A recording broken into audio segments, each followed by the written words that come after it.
Should win it all. Well, spring training is over. Real life begins in a few minutes. I'm ready to go. Let's go down to the field. Kirsten Watson has the manager, Dave Roberts. Thanks, Joe. I mean, look, Dave, we saw the flyover. The electricity is here. How excited are you that opening day is finally here? I'm excited. You know, it took a while to get here, but we're here, and everyone feels good. I know the fans at home. There's a packed house here. There's still some Dodger representation. We're pumped. Now, this is one of 162. What do you want to see from your guys today? You know what? Just go out there and enjoy the day. We're going to go out there and compete. We get a chance to play a game that matters against another team, and go out there, have fun, compete, and expect to win a ball game. All right, Dave. Well, good luck. Guys, back to you. All right, Kirsten, the newly extended Dave Roberts entering his 7th season and passing to the torch today. Walker Buehler makes his first opening day start. Freddie Freeman makes his Dodger debut. It's the Dodgers and the Rockies on opening day from Denver with the first pitch coming up.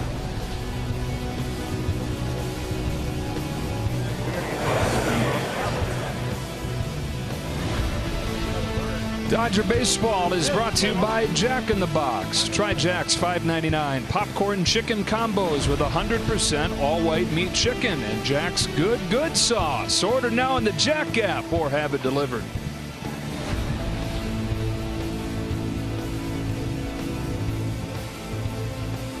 A whole lot. Put them together, though. Magic.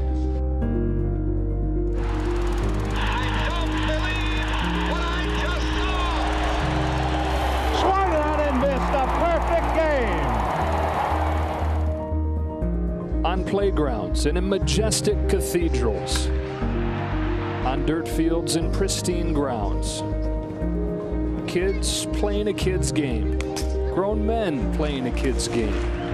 Swing and a drive! Absolute madness! The same game they've always played. Play and ball. Lifts his ball to deep center field. Ballinger twisting around, still going. He leaps, and he made the catch. We get to marry those words together today. And when we do, we get to start the journey and get to feel that magic. Mookie Magic! Along old friends and new. We marry those words and get ready for the sights and the sounds and the stories that'll mark our spring, summer, and fall. Dodgers have won it all in 2020. It's time to put them together. It's gone! Walk-off home run! It's time for those magic words. It's time to play ball. Opening week is presented by FTX, the official crypto exchange of MLB. And we are back at Coors Field and just about ready for first pitch, the Dodgers and the Rockies. Actually, already had the ceremonial first pitch. Might recognize that guy. Russell Wilson, who is, of course, the new Broncos quarterback, is a one-time Rockies draft pick and farmhand. He spent 2 seasons in their minor league system playing second base and got a great hand as he got the ceremony started this afternoon. Time to see the opening day lineup for Dave Roberts. At the top, of course, is Mookie Betts, starting his 3rd season with the team. He's in right field. And then in his Dodger debut, Freddie Freeman bats second and starts at first base. Trey Turner's at his natural shortstop position this year, hitting 3rd on opening day. Justin Turner DHs. Max Muncy will be the opening day 3rd baseman, hitting 5th. Will Smith catches. Chris Taylor's in left. Bellinger in center. And Gavin Lux makes the start out of the 9th spot at second base. On the mound for the Rockies, the 28-year-old from right here in Denver, Kyle Freeland. 2nd opening day start for him. First one came in Miami in 2019. Pitched really well in that game. Got the win. But the hometown product for the first time starts opening day in Denver, the park where he grew up coming to games as a kid. It has to be exciting for the young man. It'll be interesting to see how he approaches these Dodger hitters. He starts to like to throw his sinker, likes to crowd the right-handed hitters. He's the type of guy that if he can keep the ball in the ballpark, and he did it a lot late in the season last year, he can be really effective. And you see he likes to throw that fastball, the slider, curveball, changeup. But again, you got that sinker that has really been effective. He started using it a lot in the second half of the season last year. That is StatCast, powered by Google Cloud. And that is the only cloud on this perfect day in Denver. Off we go with strike one to Mookie Betts. Betts and the Dodgers starting their pursuit of, they hope, is a 9th division title over the last 10 seasons.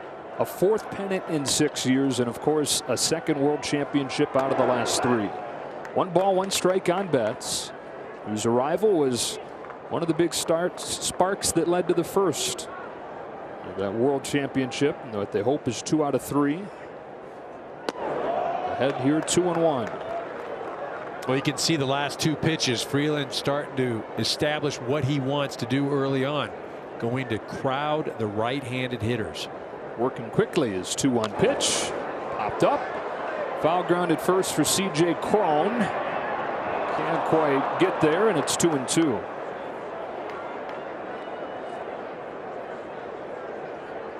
Mookie fired up like everybody for this season. It's opening day, but he says, man, I'm just happy to be out here and not thinking about some injury that I'm playing with. He said pretty much all last year it felt like a moving target. Felt like he was chasing his tail from one injury to the next. And the amazing thing is you put that all together and he still had an all-star level final line. Yeah, he really did. 23 home runs, on base percentage of .367. On a 2-2 from Freeland, he swings and misses at a changeup that scoots by, opening the door for Betts to reach anyways. And that is how the 2022 season begins. Betts strikes out but reaches base as the ball gets by Diaz. Really, that's kind of a whiff by Diaz right there. I mean, the ball really didn't bounce. Should have had that. Betts recognizing, hustling down to first base. It's just not the way you want to start if you're the Colorado Rockies. It's a Rockies team that has had losing seasons 3 years in a row. Remember, that's after they had back-to-back postseason trips. And now they've got to deal with Freddie Freeman in a Dodger uniform. Fouls back the first one that he sees. MVP in 2020, world champion last year. And a 6-year contract with the Dodgers where he'll play first base most days. He'll DH some. But in addition to those great numbers and putting up numbers like that every year, he also plays pretty much every day and is as reliable as they come. And an 0-1. He takes strike 2. Yeah, we talk about all the tools that he has, whether it's hitting for average or power, the ability to field. But arguably one of the most important is ability to post and be reliable, play every single day. He's established that throughout his career. Last 4 years, EK, he's had 7 games off. Yeah, that's crazy. I mean,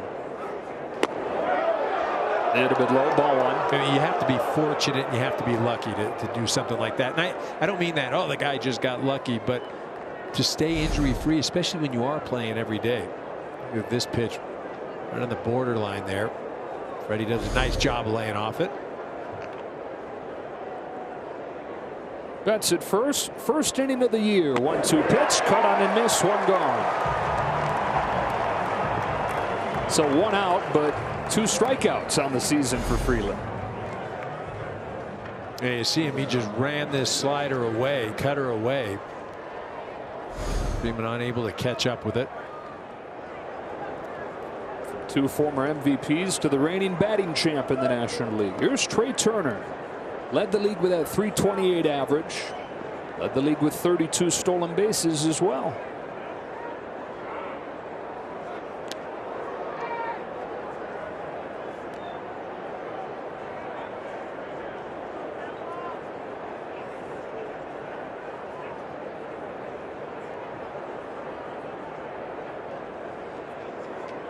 Good lead for Betts.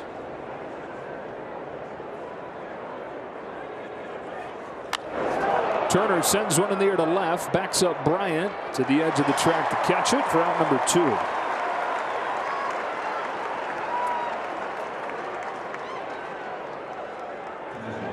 2. 2 gone in this first inning, and up comes Justin Turner. Freeland really important for this club this year. I mean, the starting pitching, you don't really think of it when you talk about the Colorado Rockies, but that's going to be the strength of this ball club. It's not a deep staff, but they do have some arms. He, Marquez, Senzatella. It's backwards from what you think of with the Rockies, right? They've been bad offensively, especially when you factor in the Coors Field effect. You do park adjusted numbers. They've been a bad offensive team, but pretty good when it comes to the starting pitching lately. It's a ball on Turner, who begins his 9th season in Dodger blue. Coming off 27 home runs, career high for him. Talking about Freddie Freeman playing every day. Justin Turner last year led the Dodgers, playing in 151 games, most that he's played in his career. On a 1-0 pitch from Freeland, he pulls it down the line, foul. And you see Freeland going inside on these right-handed hitters, and it's something that Turner's able to get to, but you can't keep that thing fair.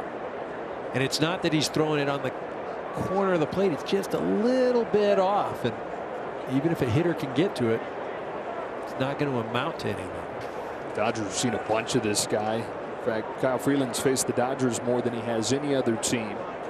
17th start against him. 1 ball and 2 strikes. In fact, his first career start in the majors came in the home opener 2017. And he faced him 4 times last year. Quality starts in all 4.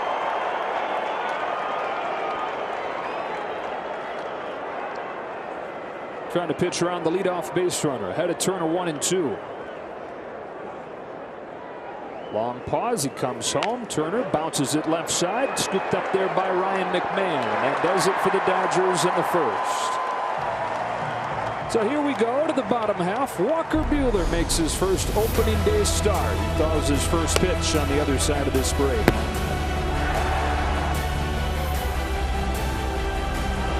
Bob Black, of course, Charlie Blackmon leads it off. Chris Bryant, their big acquisition, hits second, starts in left. Then Rogers and Crone.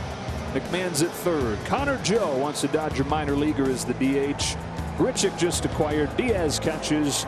And in his first season with the Rockies, Jose Iglesias. 27-year-old from Lexington, Kentucky, Walker Buehler, who's coming off that season right there. Career year for him. Top 3 in the league in just about every category. So Dave Roberts says the timing was right for him to make his first opening day start. Yeah, he's definitely earned it, and he's going to come at you with that cutter, going to try and keep the ball away. He pitches a little differently here at Coors Field than he will anywhere else. Really has to go after Blackmon. Blackmon has done some damage against Walker in the past. Yeah, Blackmon 386 with a pair of home runs against Buehler in his career. This 1-1 pitch pounds it into the ground to first. Freddie Freeman with his first chance defensively. It's an easy one. 1 gone. Well, this is what Walker's featured. He's going to come at you. You've got that 4-seamer, cutter, slider, little curve, sinker, change, but all those pitches, you don't utilize all those here at Coors Field. Like, how often are you going to see that curveball? Probably not so much. Going to rely more on the cutter, the slider. Again, you have to pitch differently when you're at Coors Field as opposed to being somewhere else. There's so many things different here. You know about the ball flying the way that it does. You know about all the room in the outfield. There's Chris Bryant fouling it back, but also breaking pitches don't break the way they do just about everywhere else. So strike 1 on Bryant. The new face of the Rockies, signing a 7-year, $182 million deal that caught a lot of people in the industry by massive surprise. On an 0-1 pitch, he takes ball 1. It just really, up front, doesn't make a ton of sense, right? The Rockies coming off a season where they finished 32 games out of first. Projection systems have them finishing in last place this year. But a big play for Bryant. I mean, for them to have any chance to be competitive, they had to make a deal like this. They had to get a legitimate slugger like this. Well, I think you've got to give the general manager, Bill Schmidt, some credit in that, you know, he's not going to make it an uneventful season in Colorado. He's not going to just, okay, we're going to rebuild. Now, whether that's the right play or the wrong play, at least there's some enthusiasm here. Right? People are fired up. Hey, it's Chris Bryant, you know, former Rookie of the Year, former MVP. And you know, I don't want to say that there's a sense of a bit of ownership, you know, responsibility, and I have to commend Bill Schmidt for doing it. First base runner for the Rockies comes on a Bryant walk, and he said, look, there's a couple things. First, it's not fair to the players that are currently here if we completely tear it down. Second thing is, like you mentioned, it's not fair to the fans. Nobody wants to come watch a losing team, so they're going to try and thread that needle and build while competing the best they can at the big league level. It's hard to complain about teams tanking and also complain about what the Rockies are doing in the same breath. So you're right. Credit to them. Right. Like I'm not going to complain. I'll tell you, Chris Bryant's not complaining about it, right? Yeah, pretty nice paycheck, huh? Why'd you come to Colorado? Well, there's Brendan Rodgers, and there's strike one. You know, and I think also Bryant's addition to this ball club, it makes sense just because there are some younger players here. You know, Brendan Rodgers right now. You got Ryan McMahon, who they just signed to a multi-year deal. Got some young guys on the way. I mean, it makes sense to bridge the gap. Backs up on Buehler. 1 ball, 1 strike. First of 19 meetings between these teams this year. Series the Dodgers have dominated, especially lately. They played the game 163 in 2018, of course. Since then, the Dodgers are 35-13 against Colorado. 1 ball and 2 strikes. Getting a swing and a miss on the cutter. Yeah, I mean, the reality is, since that 2018 season, the Rockies have been bad. I mean, there's no way to sugarcoat it. They've just been bad. You know, you look at last year, they did not hit. That's crazy when you say, oh, Rockies, they don't hit. They didn't hit. Because, right, it's, well, of course the Rockies are going to bang a bunch of home runs, but can anybody pitch for them? And yeah, sneakily, the last few years, it's been backwards for Bud Black's club. Old pitcher himself, great pitching coach. And now the manager in his 6th season. The 1-2.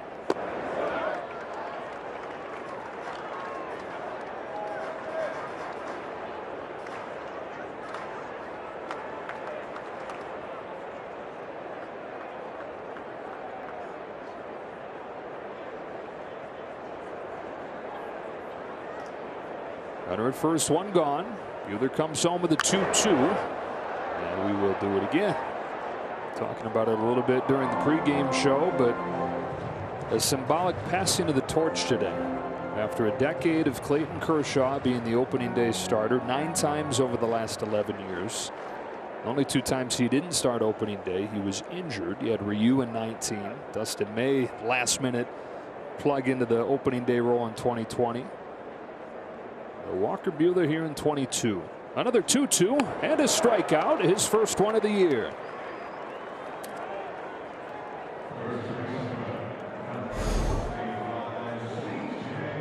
Took a little off this pitch. Rodgers out in front. Rodgers going to be a guy that they hope develops down the line, but not a match yet for Walker Buehler. If Dodger pitchers strike out 10 hitters, do you know what everybody gets, EK? Because we definitely know after reading this a few times last year. I'm listening. I'm listening. You get a free jumbo Jack at Jack in the Box tomorrow with the purchase of a large drink at LA area restaurants if they strike out 10 today. And you will dream about that ad within like a week. My question is, by the time we get back home, will I still have that opportunity to pick that up, or is that just tomorrow? That's just tomorrow. Oh, man. I think we might know a guy. We got a Jack in the Box. We guy. know Jack. CJ Cron sends one in the air to left center field. No big deal for Chris Taylor, bringing this first inning of 2022 to a close. We are off and rolling in Denver, and no score after 1. Now we take a look at our FTX umpire crew for this opening day. Crew chief Mark Wegner gets home plate. Alan Porter, Jeremy Riggs, and Jeremy Rahak. Joe Davis, Eric Karros, Kirsten Watson, and Max Muncy leading off the second, taking a strike from Kyle Freeland. Career high 36 home runs last year for Muncy. 35, 36 the last 3 full seasons. And then, of course, the bad elbow injury on the last day of the regular season last year.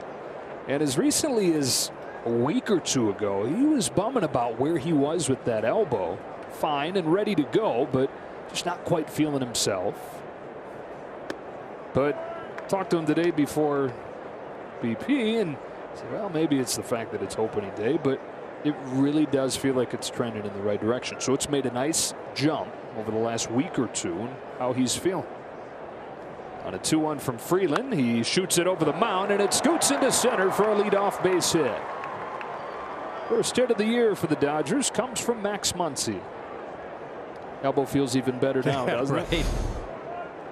You mentioned just shooting this thing back up the middle, and again, physically, he's probably not where he's eventually going to be. But if you watch that at bat, he had a couple pitches that he's taken the ball that's an inch or two out of the zone. And that is what makes him different than anybody else, is his ability to know the strike zone. Leadoff man on. Here's Will Smith, Dodger catcher, taking high and away. And if you're going to go upstairs, you better get way upstairs facing this guy. Yeah, I mean, you look at that hot zone. Up in the zone, hitting at an 829 clip with the slugging. I mean, that's crazy. And that's where guys try to attack people now, you know, especially if they've got that vertical movement.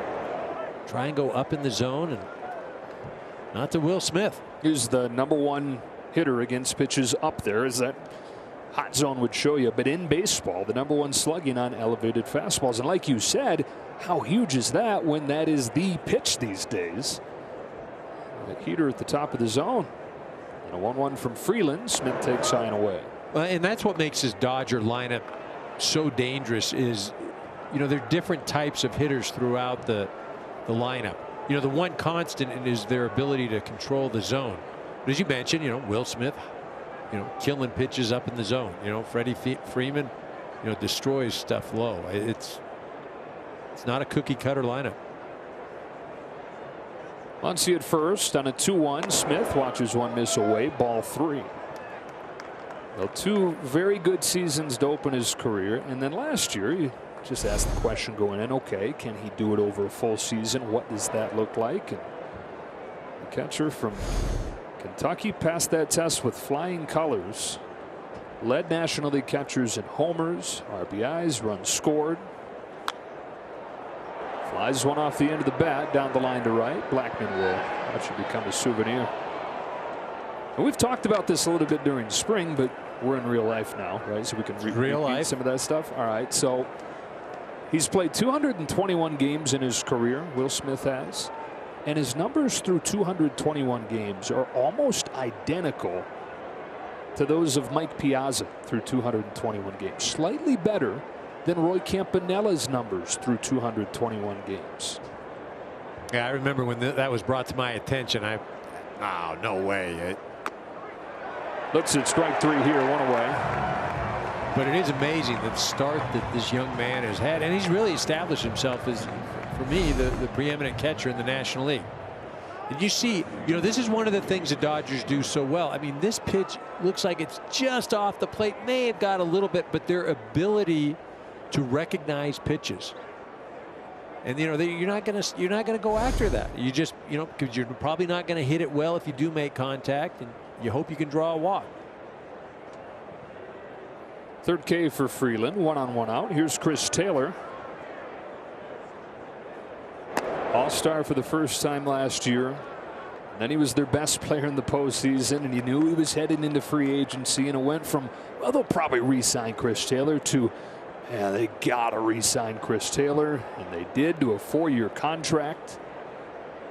One of the key components of this great run the last few seasons. Who saw it coming? Dodger fans can recite that trade very quickly by memory. Zach Lee, straight up, coming over from the Seattle Mariners.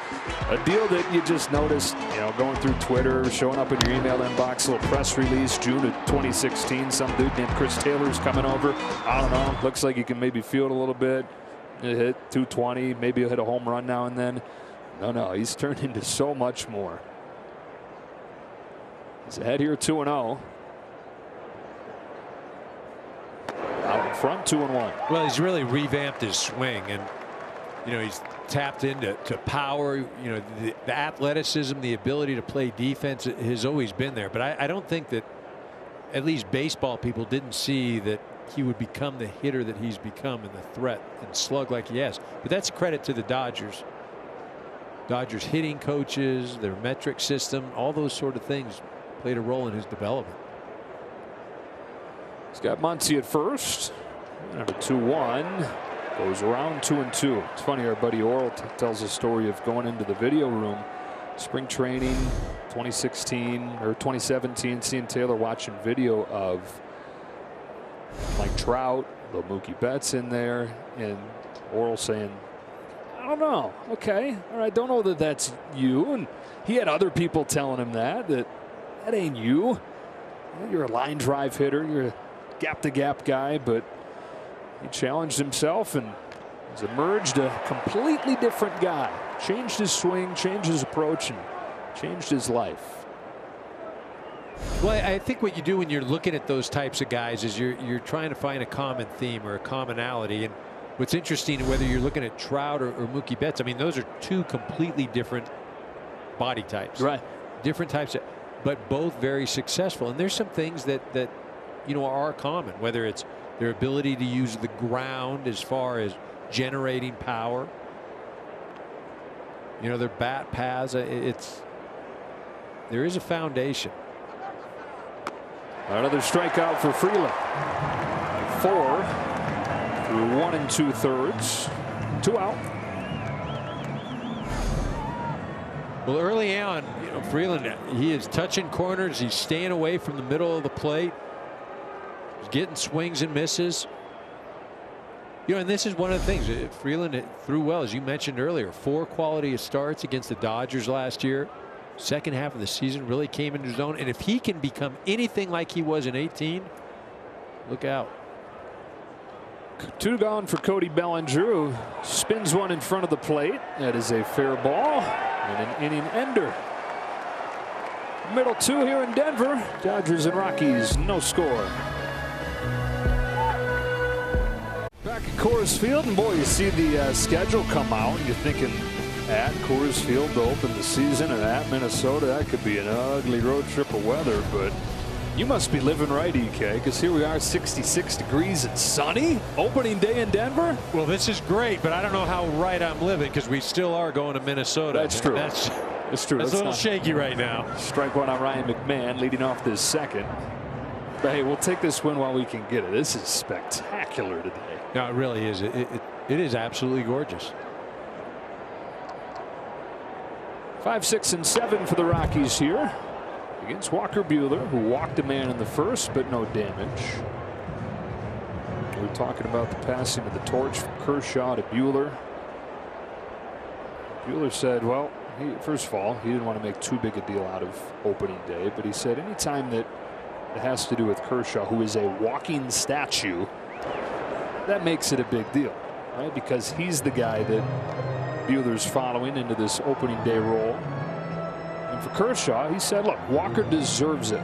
He said, I don't know if happy is the right word, but I'm proud, Kershaw said. He said, I think more than anything, we trust him on the mound. When the team has trust in you, that's a huge deal.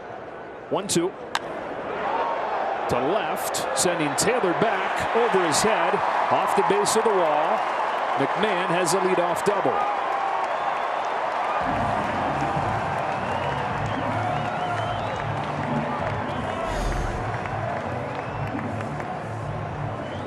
This is a fastball. He didn't get it high enough, and McMahon just shoots this thing out to left. Now this young man has tremendous power. Out of Southern California, modern day high school. They just signed him to a multi-year deal.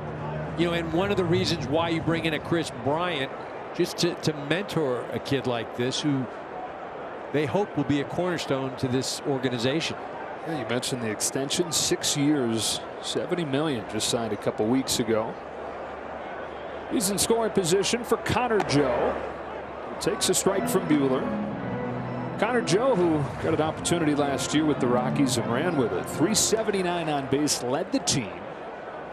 And now they're hoping he can do it over a full season. It was over a 63-game audition. One-time Dodger minor leaguer, actually 2-time Dodger minor leaguer, a couple different stints.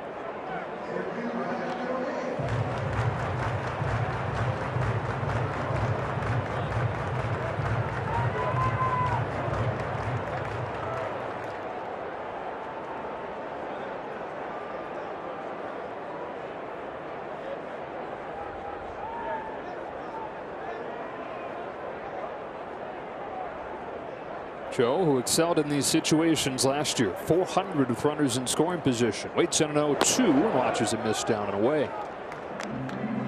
Well, you see the way Walker's trying to attack him, just throwing that cutter away, away, away, keeping everything out of the strike zone. Looking for the strikeout right here. Keep McMahon at second. Randall Grichuk on deck. No score second inning. Buehler to Joe. Show those numbers earlier for Walker Buehler last year. The 16 wins, the 2.47 ERA, held opponents below 200. Take your pick your favorite. If you ask Walker Buehler, though, he keeps going down that stat line and points to the 207 innings, which plays second in the National League as his proudest achievement and what had been a goal for a long time. Back to when he grew up a Reds fan, and his favorite guy was Bronson Arroyo, and Arroyo quietly would go post 200 innings every single year. He said, I always thought that was a cool thing, to be a guy that your team knew he could trust, knew that they would be there, knew that they would post every fifth day. He didn't miss a start. 33 starts, and in 29 of those he went 6+ innings. Well, and then you throw in that postseason, right? 4 starts there and 2 of them on short rest. Right. Another thing he was really proud of. Joe spoils it, stays at 2-2. Well, there is something to be said. We talked about Freddie Freeman earlier and his ability to quote unquote post and play every game, but the pitcher side, you know, Walker Buehler, as you mentioned, 33 starts, didn't miss one. And that reliability, that dependability, that's why I feel, you know, it goes without saying, he's probably the most important. I'm not going to say probably, he is the most important piece on this Dodger ball club. I mean, he's got to stay healthy because he is that guy. And because if there is one relative question, it is depth of starting pitching. Joe hits one down the line, but foul.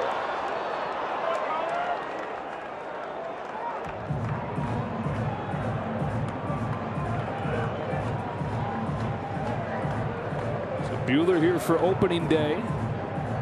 Tony Gonsolin's going to go tomorrow. Julio Urias on Sunday.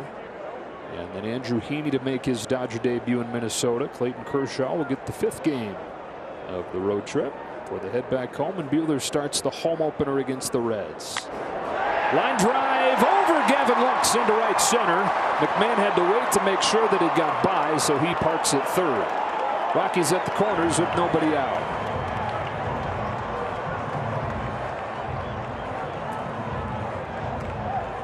Well, you just got to tip your cap that Connor Joe had a great at bat. You know, Walker kept working him away, away, away. He kept fouling pitches off or taking them, and then finally able to just get enough to shoot it over the outstretched glove of Gavin Lux. As you mentioned, Ryan McMahon had to hold, and it was a smart base running move there. Make sure it got out into the outfield. Got runners on first to third. For Randall Grichuk, who makes his Rockies debut here.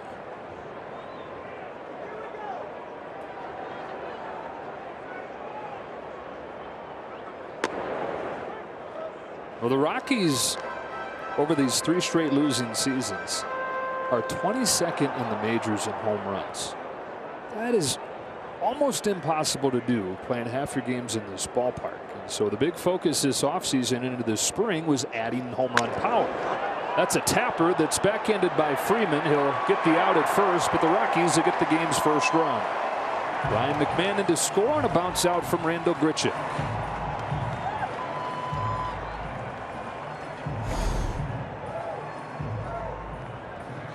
Yeah, an excuse me swing right there, and ended up working out for him. Freddie had to make a heck of a play because Gavin Lux had been shifted over towards second base. If he doesn't get to that ball right there, it probably gets to the outfield. Good job of getting the out. Into scoring position goes Joe. To the plate comes Elias Diaz. It was 18 home runs for him last year, a career high. The swinging roller up along third. Smith will take the sure thing. They play in first base. I know this is not the time of day where it's going to be quite an issue, but first base here is like the hardest thing in the world, right? To catch throws over at first base. So during certain times. Today Yeah. it'll be fine, but tomorrow night, Brutal. brutal. I was talking to Freddie about it prior to the game. That sun sets right behind the third baseman and shortstop, and for a couple innings you literally cannot see the fielder. It's got to be a horrible feeling. No, it is a horrible feeling. You just, you try to, you've got the sunglasses, you got to put your hand up, and you just tell the guys, kind of, if you can, keep it low. We tell your pitchers, if you can, miss some bats until the sun goes down. We don't need any balls in play. Jose Iglesias, ouch. Well, that's one of the things, you talk about Todd Helton and his legacy playing here in Colorado. I always felt like the greatest thing he ever achieved was being able to play here for all those years and not taking one off the forehead from, Right. from the third baseman or shortstop because of that sun. Great hitter, good fielder, magician when it comes to peering through the sun and catching the ball. 17 years here. That ties him up and misses in. 1-1. Buehler trying to limit the damage to 1 with Joe at third and the 9-hitter Iglesias at the plate. Another guy making his Rockies debut. 1-year contract. Pops this one into the bright sunshine. Freeman to the net, out of room. Iglesias taking over for Trevor Story at short. They don't figure they're going to get the kind of offense they got from Trevor Story, but Iglesias at his best is a very good fielding shortstop. Yeah, excellent fielder. That's what he's been known for. And he's really one of those guys that just kind of bridge the gap. They've got a youngster, Ezekiel Tovar, that they're really high on, but probably a year away, 2 years away. This way they allow him to develop. How about those numbers Iglesias had the shortened 2020 season? There are some numbers in that 60-game season where you're like, what? Yeah, that would be one of them. 373 with Baltimore. Up the middle, base hit center field, 2-0 Rockies. So it's two of the new Rockies that drive in their first 2 runs of the year.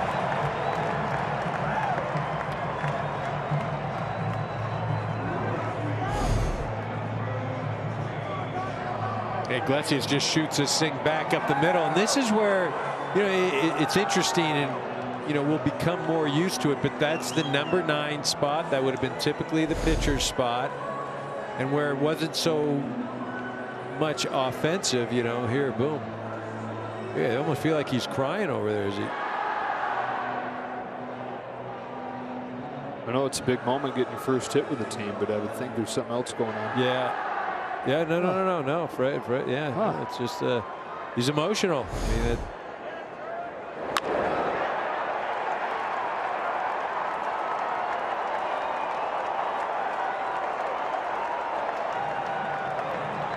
yeah, needs something.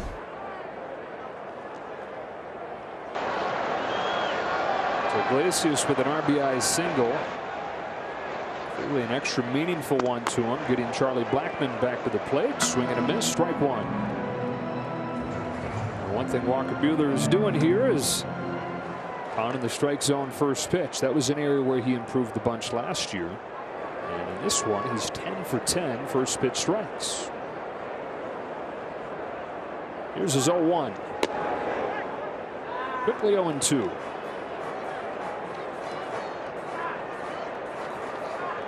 Two-time All-Star, 5th year as a full-time big leaguer here.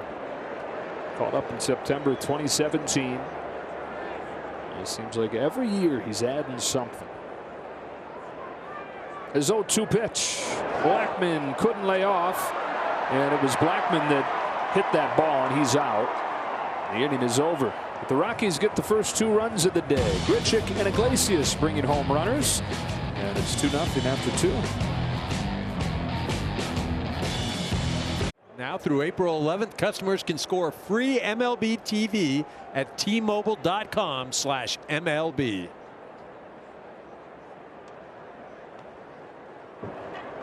Dodgers down 2-0. 9-1-2 coming to the plate here in the 3rd.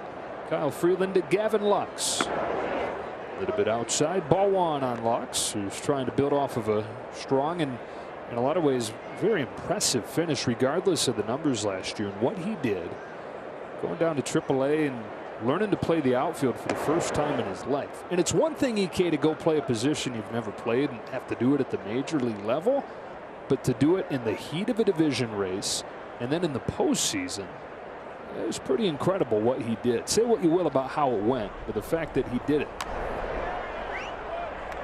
Yeah, the athleticism speaks for itself. And is he more comfortable in the infield? Sure, there's no doubt, right? And if you asked him, that's where he'd rather be. But he's made himself into a very good outfielder. You know, the more positions he can play, it's going to allow for more at-bats.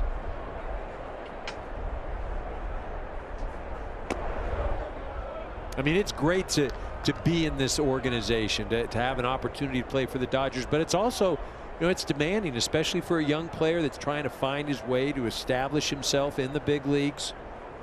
You know, because he's constantly playing under the auspices of, well, it's not just about development, it's about winning ball games and winning world championships.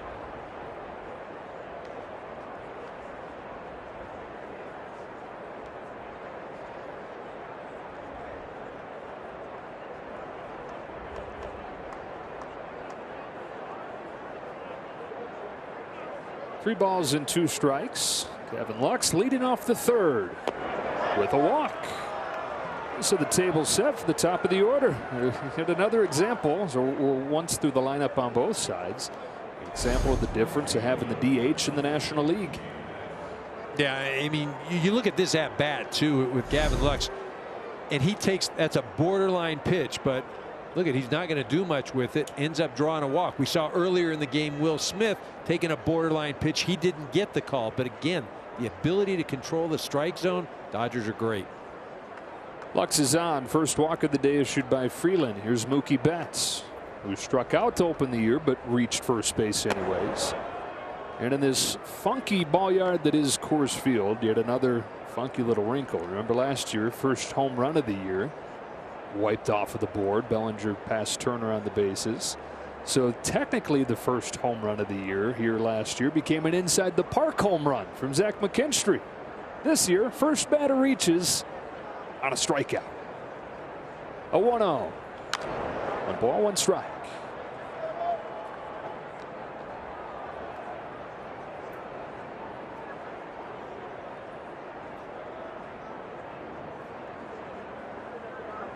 A lot of options for Dave Roberts, obviously lineup construction wise. One of the big questions is Trey Turner or Mookie Betts leadoff. He goes with Mookie because Mookie has a strong preference to be there. Turner doesn't necessarily have one. So everybody happy in this instance, and then you put Freeman, the left-handed bat, between them and get that stagger. To have to face those three at the beginning of a ball game, you know, if you're the opposing starting pitcher, you've got to be ready to go. Can't be one of those things, I'm going to feel my way into it, because it's 3 hitters that, I mean, are as good as any in all of baseball. You're talking about that the other day with Ohtani hitting leadoff for the Angels. What that does to you as a starting pitcher going to bed the night before. I mean, it's stress from the very first pitch you make. I mean, you've got to be so fine, because you make a mistake, it'd be 1-0 before you know it. Yeah, Mookie had 7 leadoff home runs last year. He's down swinging on a fastball here. He struck out both times today. Kyle Freeland's already got 5 Ks. Yeah, this is a bit elevated. Freeland's been good. I mean, he's been really good. He's been around the plate, and when he does miss, I mean, it's literally an inch or two. He's had great command so far. Been able to move in and out, up and down. Doesn't leave anything over the middle of the plate. 1-on-1 out for Freddie Freeman. Strikeout victim his first time as well. First one from Freeland here is taken for a strike. And as good as Freeland has been so far, the difficulty of facing the Dodger lineup is you have to be that good all the time on every pitch, because any one of these guys can do damage against you. There's no easy part of the lineup.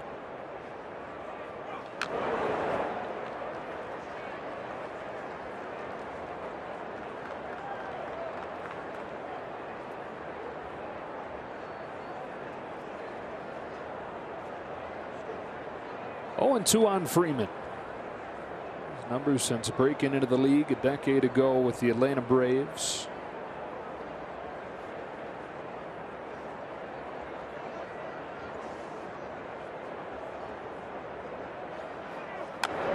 Shoots it foul, stays alive. Dodgers got sick of seeing this guy on the other side. In the 2 championship series against the Dodgers the last couple of years, Freeman hit .326, 4 home runs, and 4 doubles. Kershaw said he's one of those guys where it feels like anytime you get him out, you don't feel like you got him out, you feel like he got himself out. He's got Lux at first, 1 gone.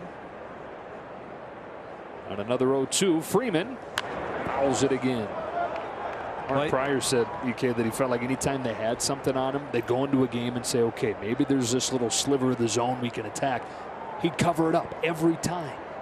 Well, it's just like this at bat right now. He's making Freeland throw him another pitch. Freeland has thrown some nice pitches, but he just keeps fouling them off and hoping that he can get a mistake.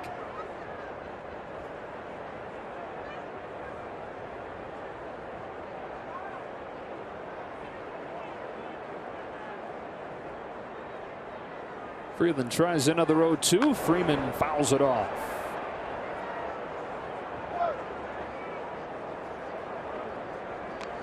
.32 years old. 13th big league season. 12 years in Atlanta. Freddie debuted when he was 20. September of 2010.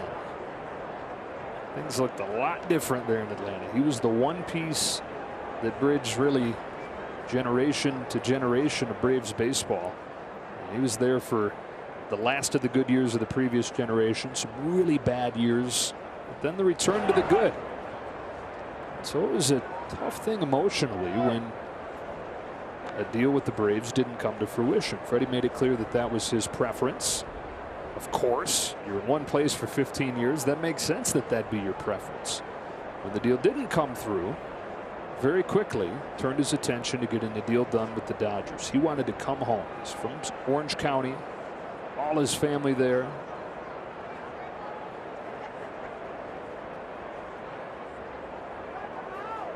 He gets hit here after falling behind 0-2. He reaches as Freeland plunks him.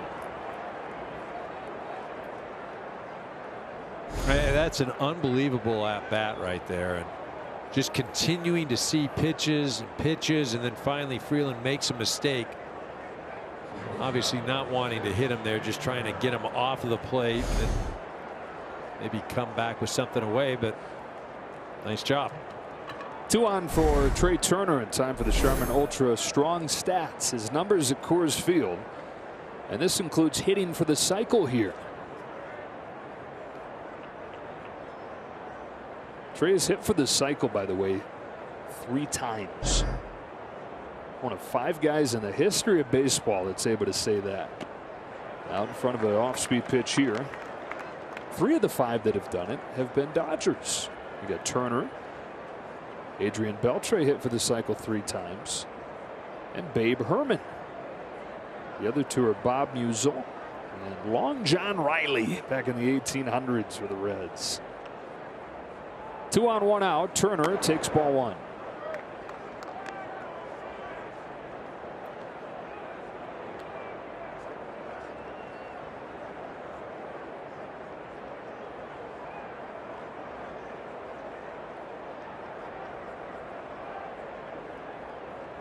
Freeland deals. Turner watches strike 2.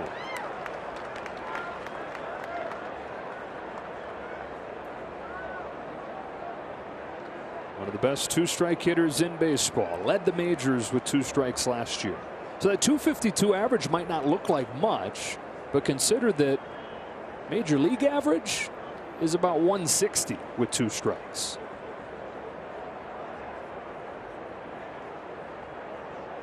The 1-2. Got him. Kyle Freeland has it going on today. Already 6 Ks for the Rocky left-hander. When you see this pitch out of the zone, Trey Turner still offering at it, and it really speaks volumes of Kyle Freeland and his stuff today. The ability to move the ball up and down, in and out. And you look up to this point, outside of the ground ball that Muncy hit, I don't know that anybody's really made solid contact. No. You know, not even a foul ball, nothing. Not yet, at least. Up to Justin Turner with 2 gone.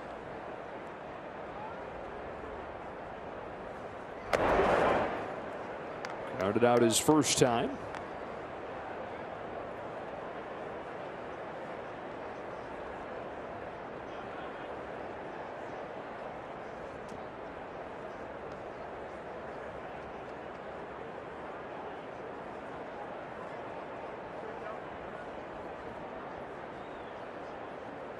Lux is second, Freeman at first. On the 1-0, Turner pulls a liner to Iglesias is short, and that's the inning. Dodgers get a couple base runners, but don't score. Down 2-0, middle 3. Dodgers host the Cincinnati Reds for the home opener presented by Bank of America. Purchase your opening day tickets today.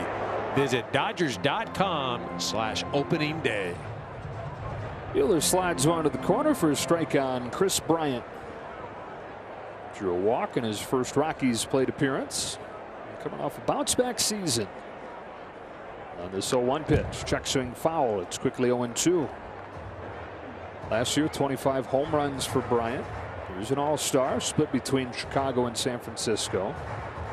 Hit it harder on average, though, than he had in any year since he was an MVP in 2016. And an 0-2 from Buehler. Bryant watches ball 1. It's amazing how kind of the arc of his career, from top prospect to franchise savior to helping the Cubs win their first World Series in 100 years, but then often injured and quickly criticized. And a 1-2 inside, ball 2. Well, remember, first round pick coming out of USD, and the irony, Bill Schmidt, the general manager now, the Rockies, was a scouting director for Colorado, and they thought they were going to grab him. And the thing with Chris Bryant, it's almost one of those things where he achieved so much success early on that there's no way you're going to live up to it. Yeah. Rookie of the Year, MVP, World Series champion in Chicago with the Cubs. So what do you do after that? And you're not going to, ideally you'd love to have those types of seasons over and over, but tough to mimic. Another 2-2 from Buehler. Popped up. Freeman has it. Bryant's the first out. April of 2015, if you're walking right along Wrigley Field and you look up the billboard, before Chris Bryant got there, there was a billboard of Chris Bryant. Right. Can you set the bar any higher?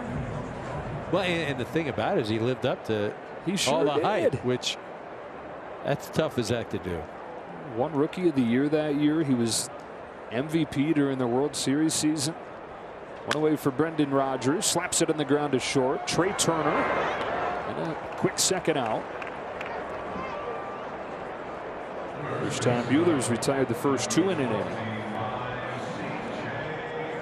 Getting back to Bryant, that's why I think it makes sense, and I can understand him coming here, right? He's won the MVP, he's won a world championship for the Cubs, and the Rookie of the Year, and he had an opportunity to, quite frankly, get paid, and that he did, and can't knock him for it. C.J. Cron, fastball over the inside corner for a strike. Guy who parlayed a career year last year into a new contract with the Rockies.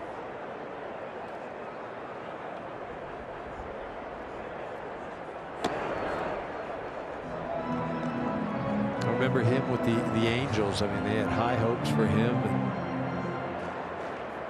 thought he was going to be around for a while, and he's always had power, no doubt. He was a first-round pick there. Yeah. The Angels. He was blocked by Albert Pujols for the longest time. Bounced around a little bit, but he's hit 25 or more home runs each of the last 3 full seasons. He included 28 to lead the Rockies last year.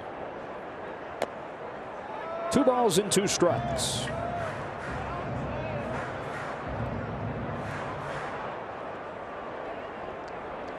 Walker Buehler in his first opening day start. Looking for a 1-2-3 third. Home with a 2-2. Backspinning pop fly. At third, Max Muncy sizing up the sidewall, leaning over the tarp to make the catch. Rockies down in order in the third. The first 1-2-3 inning of the game for Buehler. Carl's Jr. Feed your happy at Carl's Jr. and earn double stars on any purchase in the app. And by Nissan. Choose Nissan today for great offers on our most exciting lineup ever. Shop NissanUSA.com. A great day to be at the ballpark. Mid-60s temperature. Opening day here in Denver. Which they've only had, it's the 9th time in their 30 years they've hosted game 1 of the year. Typically Major League Baseball says it's going to be nasty in Denver that time of year, so we'll start you on the road, but picked a good year to start him at home. Muncy to lead off the 4th. Grounds one past the mound. Waiting behind the bag is Jose Iglesias, and 1 pitch, 1 out for Kyle Freeland, who has given up a few base runners but has punched his way out of trouble. Yeah, he's really been effective today. You see Muncy just ground this ball. You see Freeland try and throw that foot out there and have it kick off his heel. Really, but Muncy for me is the only one that's really hit the ball hard, and that was the previous ground ball. I mean, they just haven't been able to square up Freeland. He's made some excellent pitches. Turner hit that ball to short. Should take that one, but just haven't figured him out yet. It's ball 1 on Will Smith. Struck out his first time. One of the 6 for Freeland.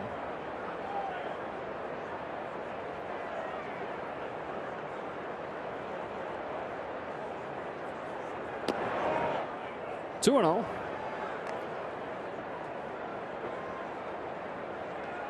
Will, 27 years of age now in his 4th year in the big leagues.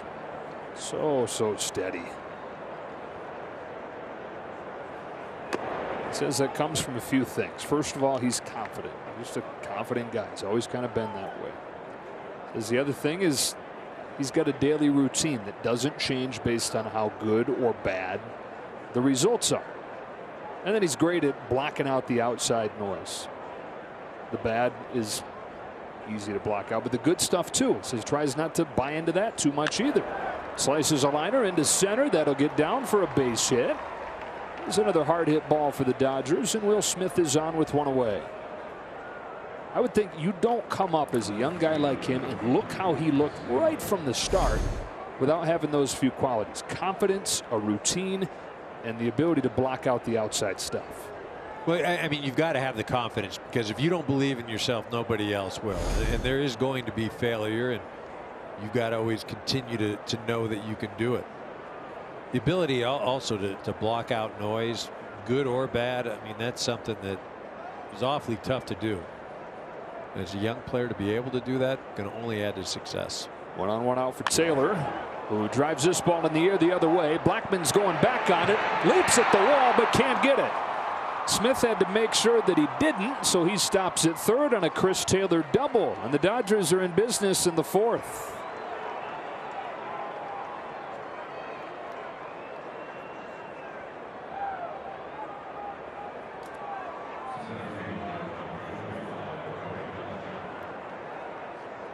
Taylor doing a great job of going the other way. I almost felt like Blackman didn't get back to the wall like he should have. And you see, this ball just kept traveling and traveling, and see, he had some space back between he and the wall, and Taylor able to get a double. Early opportunity here he gave Cody Bellinger, who grounded out right in front of the plate. First pitch that he saw his first time. Hops this one up. We'll hope and pray that it finds the seats. Instead, it finds the mid of Elias Diaz. So 2 pitches that Bellinger's seen. A little dribbler in front of the plate and his pop out, and it'll be up to Gavin Lux. It's going to be one of the big stories early on this season.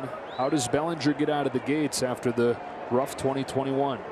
Yeah, and for him, again, you just hope that he can get some things going and get some hits, so we're not up here having to talk about it, or people aren't asking him about it, because it does become tiresome. But the only one that's going to solve it is Cody, and he's going to get his hits. He wants it more than anybody.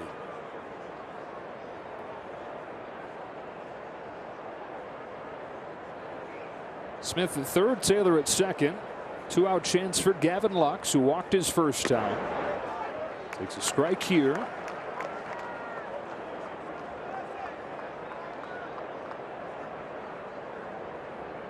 Dodgers have had base runners in all 4 innings, but 1 for 11 with men on.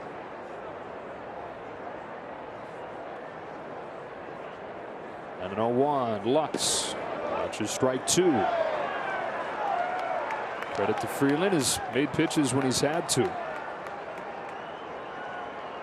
Dodgers not thrilled with that call just because Diaz set up completely in a different location, and then that one may have get the very bottom of the zone, but you see he was going to go way in. Mark Wagner gave him the call. 0-2 pitch. Of course, now you got to, if you're a Rockies fan, worry a little bit about Elias Diaz, who's not great at blocking pitches. They're the first batter of the year, scooted by on strike 3.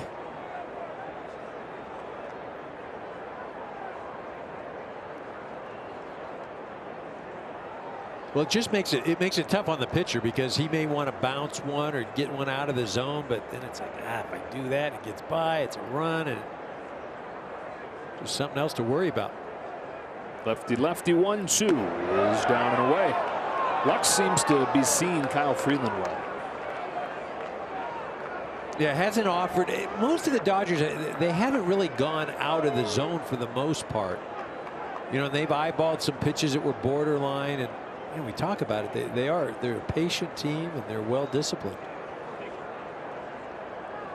That's what makes this lineup so tough, is there is no breathing room, and you could see, we're in the bottom half of the lineup, and there's a scoring threat. Pitchers have to be perfect constantly when they're facing the Dodgers. Single from Smith, double from Taylor. Might have our first deuces wild of the season here. 2 on, 2 out, and a 2-2 to Gavin Lux.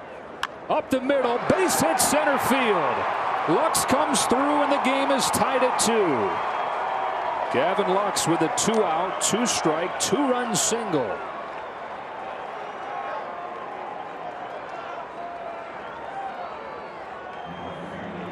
And there is that number 9 spot again, right? There's that pitcher spot. You see Lux again just battling, staying off some pitches, able to foul some things off, and then shoots this thing right back up the middle. Freeland trying to knock it down with his foot again. Hey, as much as Walker Buehler loved to swing the stick and thought that he could really hit it far, right, I'll take Lux up there. 100%. A good start to 2022 for Gavin Lux, walking a 2-run single. Back to the top in Mookie Betts, who struck out both times today. Takes ball 1. The Dodgers have led the National League in runs per game 4 consecutive seasons. The lineup this year that people across baseball are saying is as scary on paper as any they've seen. And that's not just this year. It's not just this generation. There are people trying to make comparisons to the 27 Yankees on paper. And look, that's why you got to play the games, but it sure is fun to take a peek at that lineup coming into this year and let your imagination run wild.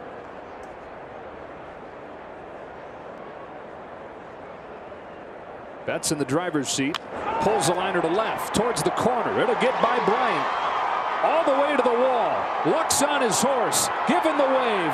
Relay will not come home. Mookie Betts with an RBI double, and the Dodgers take the lead. Gavin Lux scores all the way from first after his 2-run single tied it, and it's 3-2 in the 4th.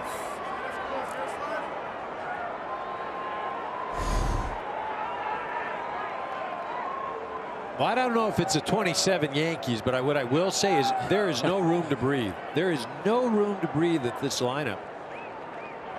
I mean, Kyle Freeland had 2 outs, 2 strikes on Gavin Lux, 2-0 lead. A couple pitches later, it's 3-2. So Betts' first hit of the year is an RBI double into the corner.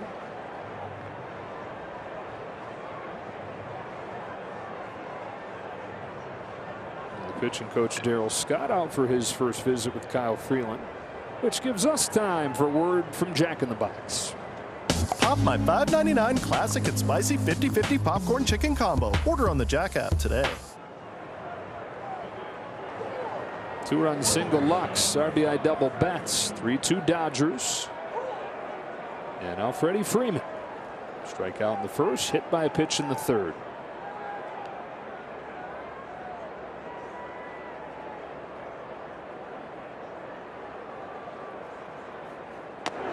First 14 batters of the game, Dodgers had 1 hit. Last 5 batters, they're 4 for 5 and have scored 3 runs.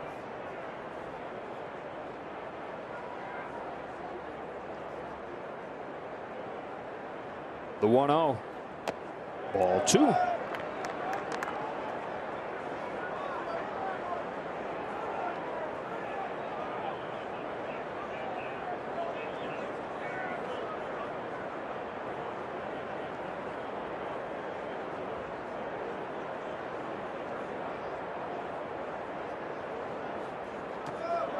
Checks his swing. 3 balls, no strikes.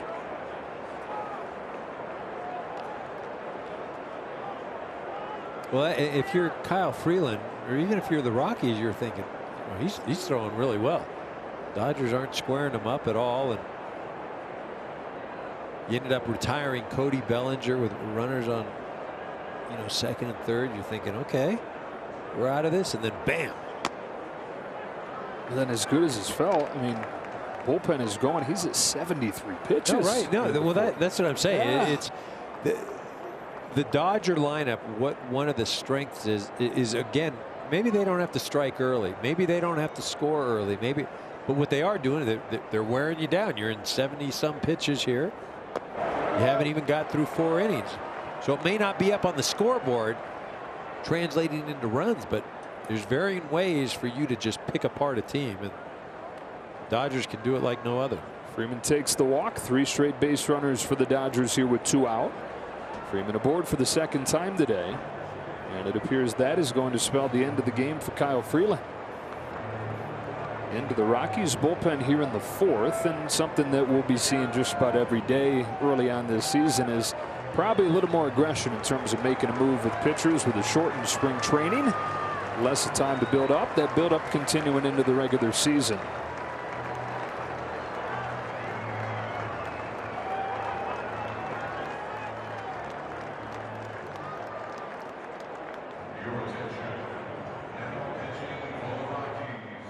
Is brought to you by the Southern California BMW Centers. BMW, the ultimate driving machine. And opening week is presented by FTX, the official crypto exchange of MLB. Kyle Freeland had it going through a few innings. He had 6 Ks through 3 scoreless, but the Dodgers pouncing on him here with 2 gone in the 4th and chasing him from the game. I mean, Gavin Lux really the big thorn in his side. Drew a walk in his first at bat, but really came through with that 2-run single with 2 outs. So Tyler Kinley comes in to face Trey Turner with runners at first and second. Fastball slider guy, really likes his slider. Mix in a changeup and he can get it up there. Fastball 95, 96 miles an hour. Well, that fastball his EK last year, the Dodgers hit .417 against it, and he had just horrendous numbers. I mean, you can pretty much look and see if somebody's hitting .417 off your fastball, you're going to have bad overall numbers against them, and that was the case for somebody they saw a bunch of. Trey Turner with Mookie dancing way off his second, drawing the attention of Kinley.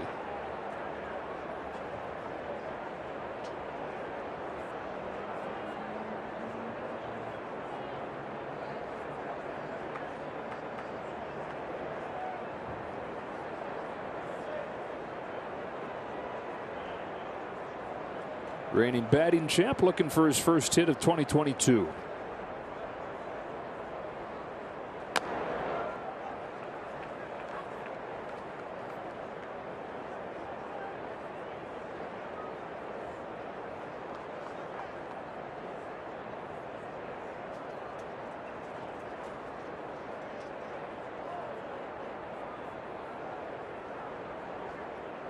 Betts at second, Freeman at first. Trey Turner takes a strike, 1-1.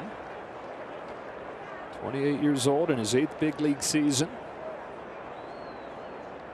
Over from the Washington Nationals last year. Now Dodger fans getting to watch him for a full season.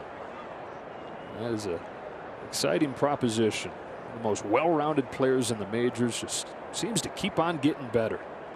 Bouncing ball, base hit center field. And the beat goes on with 2 gone here in the 4th inning as Turner drives home Betts. Dodgers lead 4-2.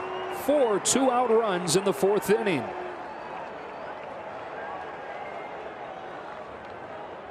Three of those runs on ground balls up the middle. Turner plating Mookie Betts right there, just shooting it right back up. Gavin Lux had the other one. Muncy had a hit earlier in the game, right back up the middle.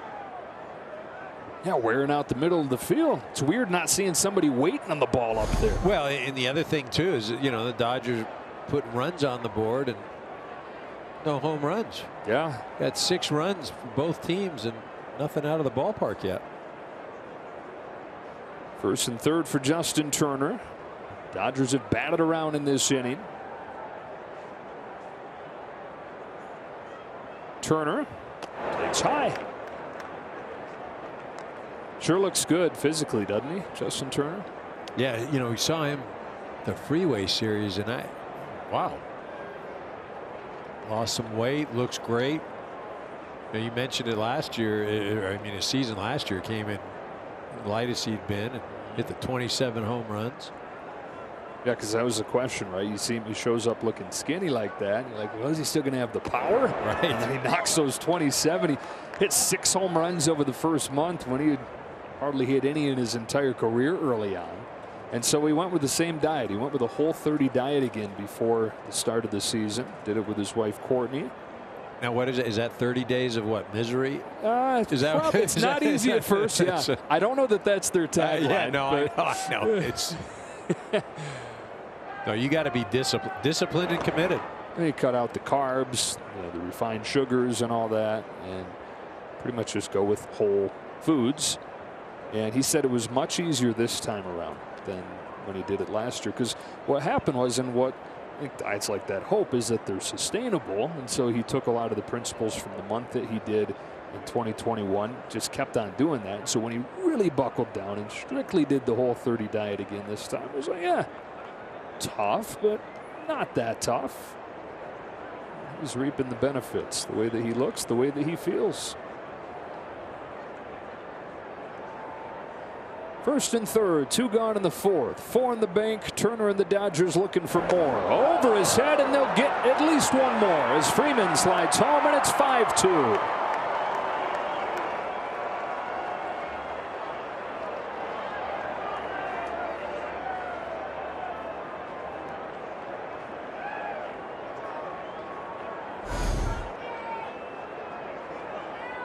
This ball not even close, just gets away from Kenley, and nothing that Diaz can do about that. The Rockies look good for 3 innings. I will say that. Yeah. 2-1 on Turner.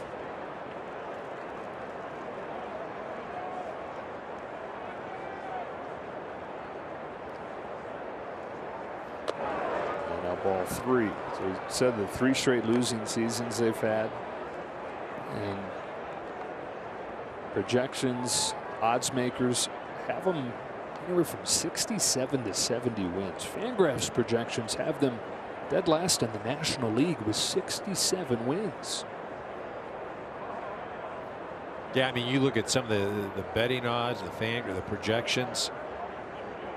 You know, there's only one team that, I believe it was in the Fangraphs, only one team that had less of a percentage of doing anything. There's the Baltimore Orioles, right? The Orioles. And you look at the names and you think of the staff and you think, okay, you know, they could be middle of the road, right? But then you start thinking of the division and who they're playing, and then the depth, and you know, it could go sideways quick. And at least In the micro, it has for him here in the fourth. 5 for the Dodgers. Turner goes down in the high fastball. And the inning is over. But the Dodgers get 5 runs, all of them with 2 outs. Chris Taylor doubled off of the wall. Gavin Lux came through with a 2-run single. Betts with an RBI double. Trey Turner drove one in. 5-2. Opening day, opening week across baseball. Dodgers have a 5-2 lead. Following the franchise record 106 wins last year. And hoping to track down a division title. After the Giants won 107 last year, and the Dodgers set a record for the most wins for a second place team before knocking the Giants out in the division series.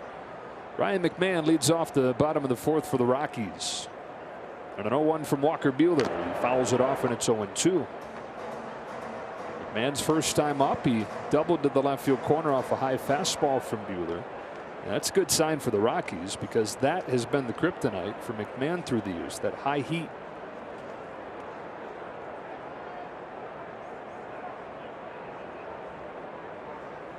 Oh, 2 pitch. Ball 1. Yeah, this kid's got some athleticism. Part of an infield last year that led all of baseball in defensive runs saved. We talked earlier, a lot of power too. Strike 3 call. They ring him up at the top of the zone. Walker Buehler has his 3rd strikeout of the day.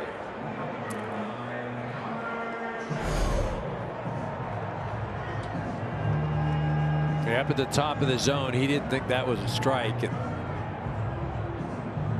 right on the edge there. He's able to get to that fastball his last at bat. So Mark Wegner behind the plate said, heck, you swung at it last time. What's wrong with this one? Connor Joe with 1 away. Takes inside, ball 1. We've seen throughout Walker Buehler's career, as we've touched on, always adding something. It seems like always evolving, always improving. He said early on in his career he wanted to strike everybody out. He wanted to feel like he was creating value for himself by putting up those big strikeout numbers. But he said as he's gotten older, more experienced, that the focus is now on creating value for the team. And the best way to do that, he says, first of all, being healthy. And when you are healthy, being consistently reliable. We've touched on that a little bit. Not just the length consistently, but the quality of that length. 6+ innings in 29 of his 33 starts last year. 2 or fewer runs, EK, in 25 of those 33 starts. Right, and so easy. If you're doing that, you know, for the manager, you can count on that. That impacts your bullpen, it impacts your other starters. It's not just about him out on the mound. Lost it a little bit there. 4-pitch walk to Joe.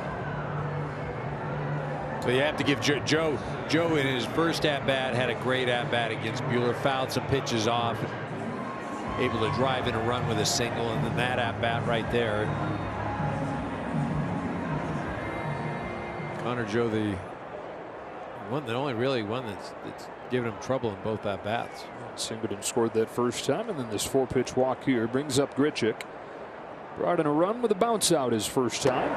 We're talking about their acquisition of Grichuk. They have been power starved around here. Their outfield last year hit a combined 45 home runs. 44 of them came here. They got 1 road homer from an outfielder last year. And so they go get Chris Bryant. He's going to be the everyday left fielder. And then a move just a few days ago, Randall Grichuk from Toronto in exchange for Raimel Tapia, who's a good player. Probably going to provide about the same value. It's just they do much different things, and what Grichuk brings they desperately need, that is the ability to hit it out of the park. Well, the crazy thing is, so they bring in Bryant, Grichuk, change a few of the names, but their win projection is less than what it was last year. Roller over to first, Freeman to the back. I know. I mean, Story gone, but Story was not that great last year. Was injured a lot. It is funky. I mean, right? Like you just think of it, you think, well, they improved and they went out and got some guys, so they're going to be better. But like I said, John Gray's gone, but John Gray was not Cy Young. And he wasn't hitting, was he? No, that's right. It kind of blows me away that when you look at these projections, and they're projections, but they're algorithms that are run, and they're usually pretty close. Those computers are smart. Right. Those computers know what they're doing. Joe moved into scoring position, and that Grichuk grounder, and Diaz with 2 gone takes ball 1. Part of it is, of course, the division, like you touched on. You got 3 teams that are going to at least make a push for the postseason.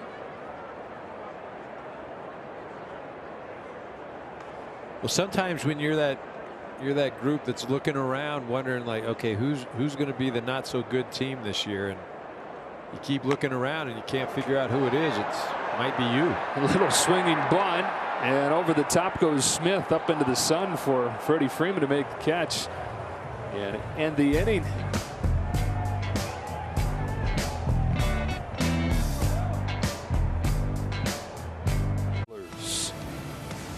And by Mito Lotto. Download the new Mito Lotto app to order tickets for this week's big lottery jackpots. Scan the QR code for a free ticket.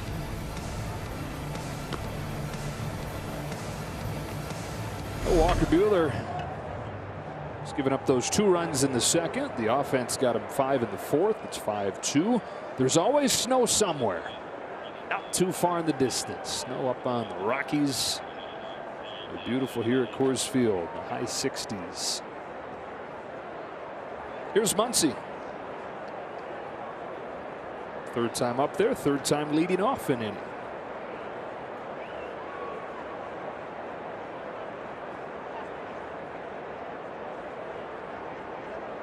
Tyler Kinley stays in the game, comes home. Muncy watches ball 1.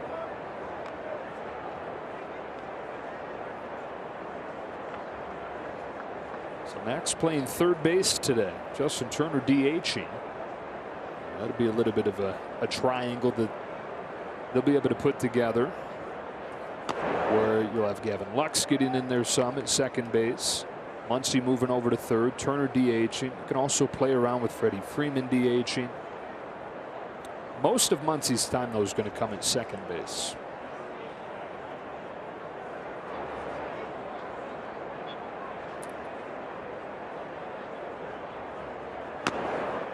Played in a fastball, 1-2. Yeah, that's kind of the interesting thing. Last year, bulk of the time at first, and now, again with the way Freddie Freeman plays and going out there every day, you kind of feel like he can put his first baseman's glove away. And 2nd base, he says, is his favorite, most comfortable position, especially after that injury that he suffered at 1st base last year.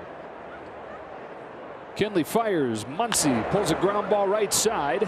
Smothered in the grass. Throw from the knees of Rogers in time. Heck of a play by Brendan Rodgers for the first out of the 5th.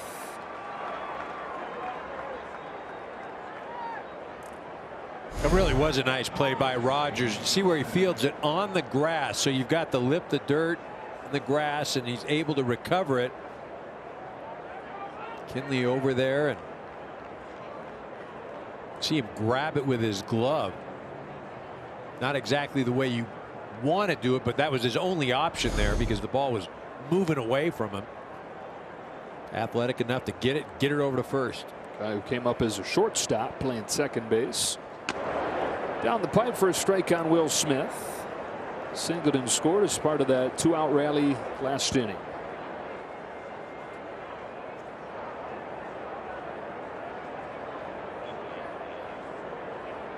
And Will Smith so far today, the hardest hit ball, 106 miles an hour. How you like having that Rick Krajewski guy by you? He's good, man. It's Mike Really Trout good. stats, isn't he? Doesn't get any better than that. No.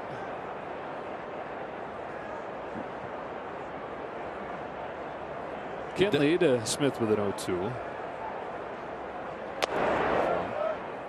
Didn't mean to cut you off there. No, it was an irrelevant comment. Must have been about Rick. It was about Rick. You're right.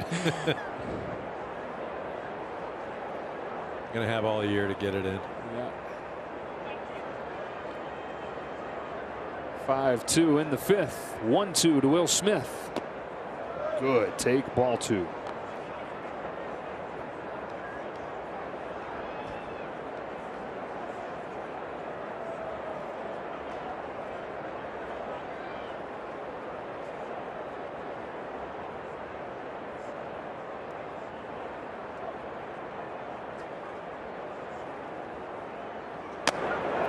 Full count.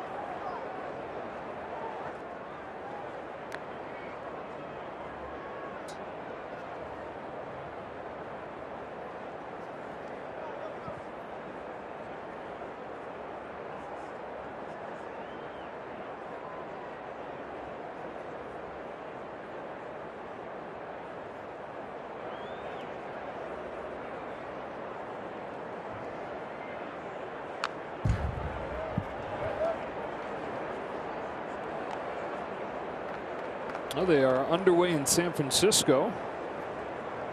Giants hosting the Marlins to open their season, and they have a 2-0 lead in the 4th inning. Padres and D-backs got things going last night. Did you see any of the highlights from that one? Tough one for the Pods, huh? I guess. Yu Darvish had 6 no-hit innings. The Padres led 2-0 going into the 9th inning. They lost 4-2 on a walk-off home run from Seth Beer. Smith earns the walk, on for the 2nd time. Stream out-of-market regular season games live or on demand, plus MLB Big Inning and select pregame and postgame coverage. Blackout and other restrictions apply. Visit MLB.tv for details. Good timing for that promo. Right? You could have gotten onto your MLB TV app or MLB.tv and watched what happened in that 9th inning last night, where it was 2-0. Robert Suarez, who's never pitched in the majors, comes in to try and close it out for the Padres. Walks 2, hits a batter. Craig Stammen comes in, wild pitch, and then a 3-run home run to Seth Beer. Game's over, 4-2 Diamondbacks. Taylor Rogers, who the Padres just acquired and is going to be their closer, still on the way. So he wasn't there to save the day yet. He'll be the guy in the 9th inning starting tonight, when Sean Manaea makes his Padres debut against Arizona's Merrill Kelly. Hang with him. You wait all year to get to opening day. There's a 1-0 to Taylor. Into shallow center field. That's going to dunk in. His 2nd hit of the day.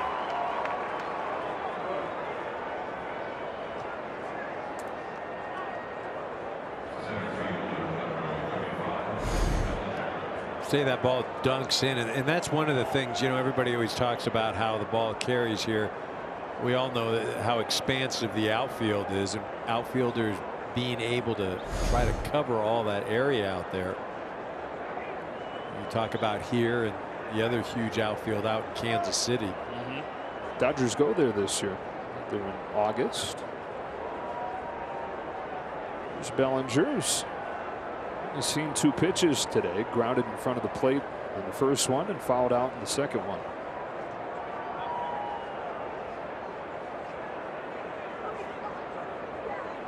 See if he goes after the first one again.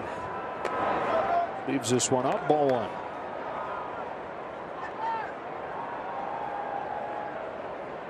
So Cody became a dad this offseason. He's loving being a girl dad, daughter named Caden. And he says half jokingly he feels wiser now. It's made him he's more wise that he's a dad. And you get dad strength, then you get dad wisdom. Just not looking for the dad bod yet, right? No, right. Yeah, put that the off ultimate a few fear. years.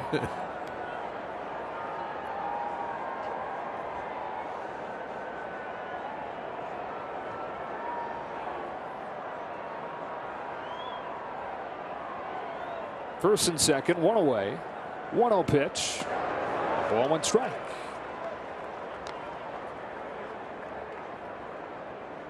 The dad bod. It's got to be like the ultimate motivation, you know, for 20s and 30 something. Oh man.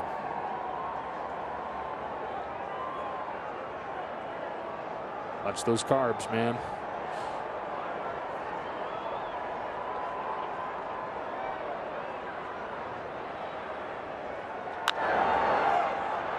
Fly to center.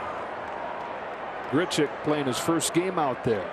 Puts it away. 2 gone.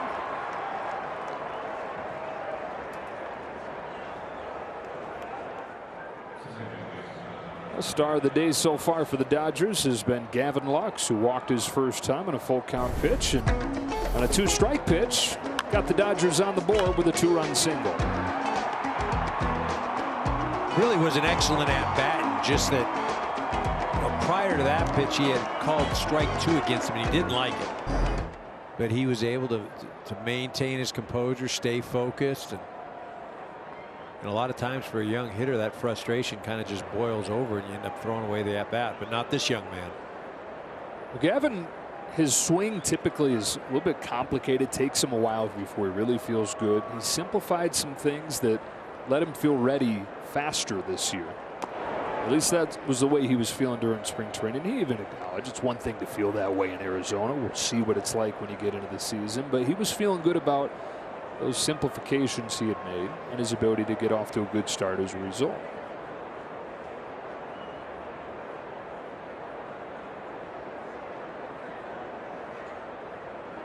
The 1-0 pitch. 1 ball, 1 strike. I mean, the best thing for feeling good as a hitter is success. It's like you can talk to me all day long about the process, and I got your process right here. The bottom line is you got to have hits. And you can put in all the work and you can do all that, and that's lovely, but at the end of the day you got to have some results. It's the only thing that'll keep you sane. Chicken or the egg? Neither. Knocks. Just need knocks. 2-1.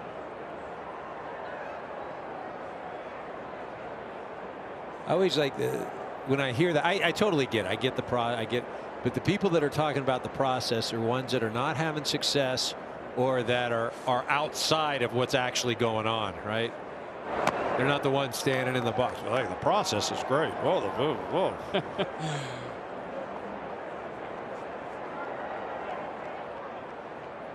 Yeah, you never hear a guy who's on like a 22-game hitting streak or player of the month. Well, I'm just trusting the process right now. The process has been great.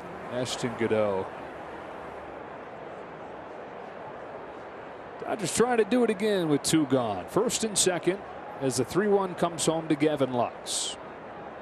That's ball 4, and he's been on all 3 times. Out of the 9 spot for the Dodgers.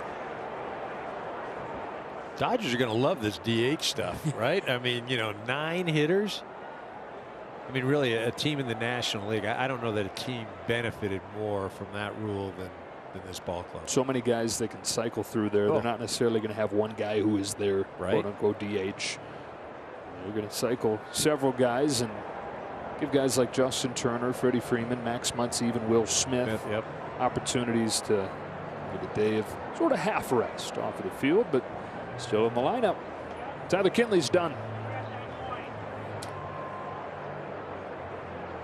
How beneficial the DH is for this offense. Today we see Justin Turner as DH, Max Muncy playing at third base, but tomorrow we'll be seeing Justin Turner playing at third, and it leaves options open for the DH. Dave Roberts said today that we could see a lot of not only Justin Turner, Max Muncy, but also Will Smith getting in some DH spots when he's not catching guys. Yeah, Kira, it's still one of those things where you love the idea of getting Austin Barnes in there, but you hate the idea of having Will Smith's bat out of the lineup, but this gives you an opportunity to keep it in there. Bases loaded here for Dave Roberts' club. Ashton Godot comes into the game. And a chance for Mookie Betts here really to break this thing open. Yeah, you see opponents hit .202 against Godot last year. Only allowed 4 home runs in almost 35 innings. But you're right. I mean, a big hit here by Mookie, and not going to be looking good for the Rockies. Woof. Last time Mookie was up, part of that 5-run fourth, hooked the double into the corner. His first hit of the year, his first RBI, and eventually his first run.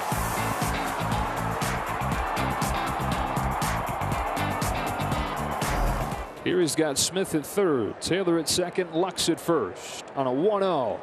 In the dirt again, and Godot not close with either of the first 2.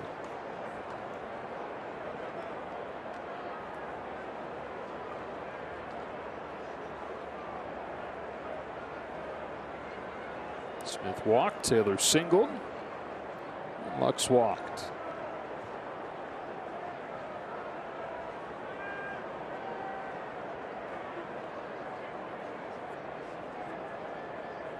(2-0). High fly ball left center field.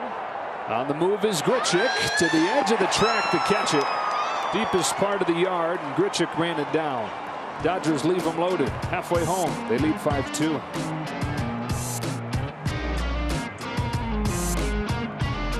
Since then, the Dodgers getting all 5 runs in the 4th inning. Joe Davis, Eric Karros, Kirsten Watson back here at Coors Field with the lid lifter on the 2022 campaign.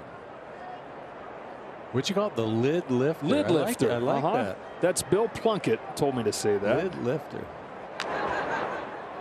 Strike one on Jose Iglesias. Well, we saw emotion from Iglesias after an RBI single his first time up. Ryan Spilborghs, one of the analysts for the Colorado Rockies, has let us know that he found out from one of the members of the coaching staff just now that Jose lost his father a month ago. So that explains the emotion that we saw. That's not something that was out there prior to that moment.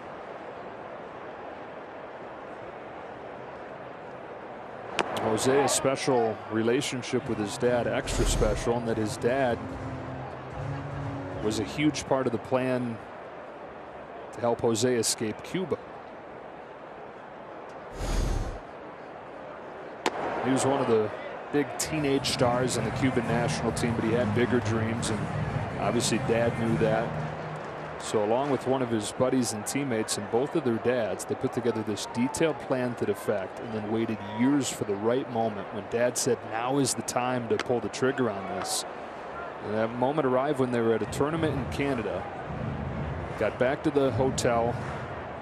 Everybody went to bed. Middle of the night. Dad stirs Jose and says it's time.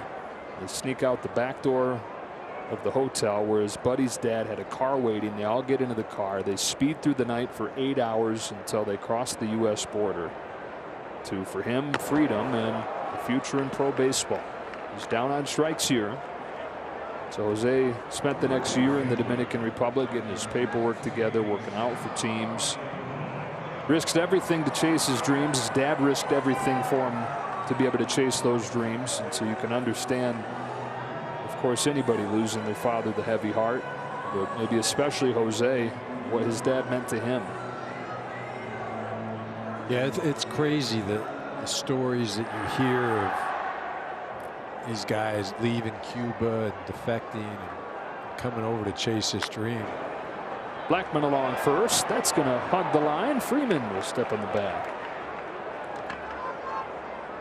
I mean, you talk about just the difficulty of this game and the perseverance that you have to have. And then you add that component, it's just a whole different level. That's a life component. And it's always important to remember that, isn't it? That these are players, but they're people first, and there's so much more going on than balls and strikes and batting averages. It's so true. And when you're playing and you are a player, you know, you feel like the only thing that matters is that night's game, that at bat, and it's all encompassing. But then as you mature and you get older, it's you just go, wow. I mean, yes, it's important, but it's just such a small part of what life is really about. Buehler's really settled in here. Trying to get through 5. Fires an 0-1. Chris Bryant drives this ball to deep center field. Bellinger twisting, reaching, can't get it. Chris Bryant has his first hit as a Rocky. A 2-out double here in the 5th.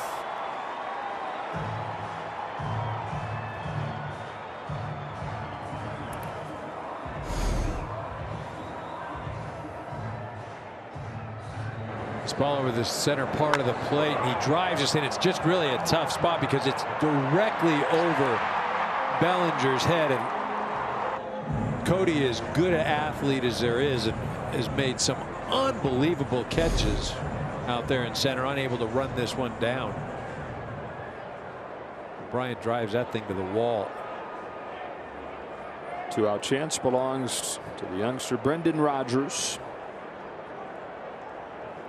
First hit for the Rockies since the second inning there. Buehler fires. Rogers pulls it sharply. One shuffle to the right for Turner, who can't pick it cleanly, and the door left open.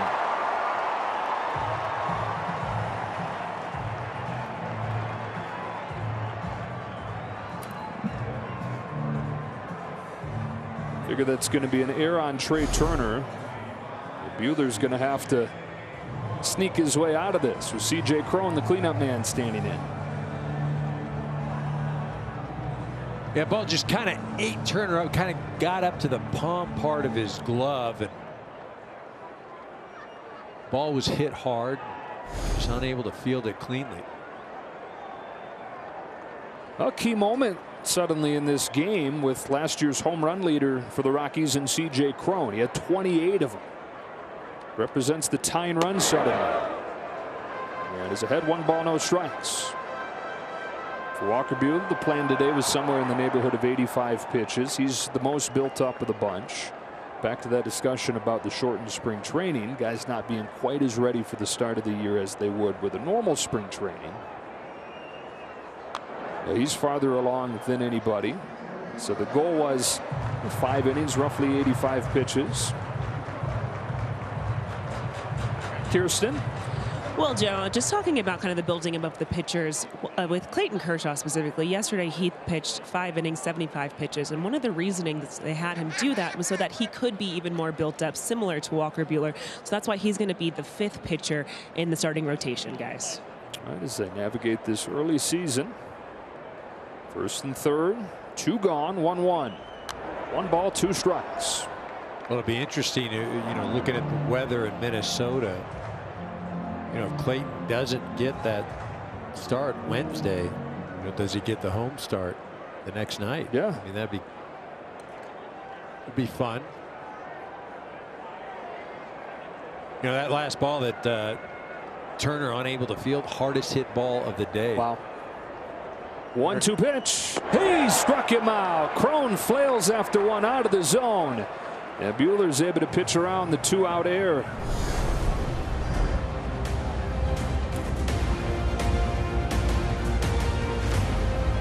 In 5-2. Speaking of 5, Walker Buehler just got his 5th K. 5 more and everybody gets that free jumbo jack. First jumbo jack of the season. Tomorrow with the purchase of a large drink. LA area restaurants. Good chance Buehler is done. Man, Joe and Grichuk come up in the 6th inning. Brusdar Graterol had started to warm as the Rockies put a couple on there. Freddie Freeman leads off the 6th for the Dodgers. Fouls off the first one. But when the Braves thing wasn't going to happen, Freeman started to care about 2 things. And really, it's what he cared about from the start, even when the Braves thing was at the top of his list. Family and winning. He's a big family guy. Husband to Chelsea, father of 3. And ultimately, when the door closed on that return to Atlanta, to come home to, he says, play in front of his family like he did when he was a kid, like he did 15, 20 years ago. His dad and his grandpa, both in Orange County, going to be able to come watch about all his home games.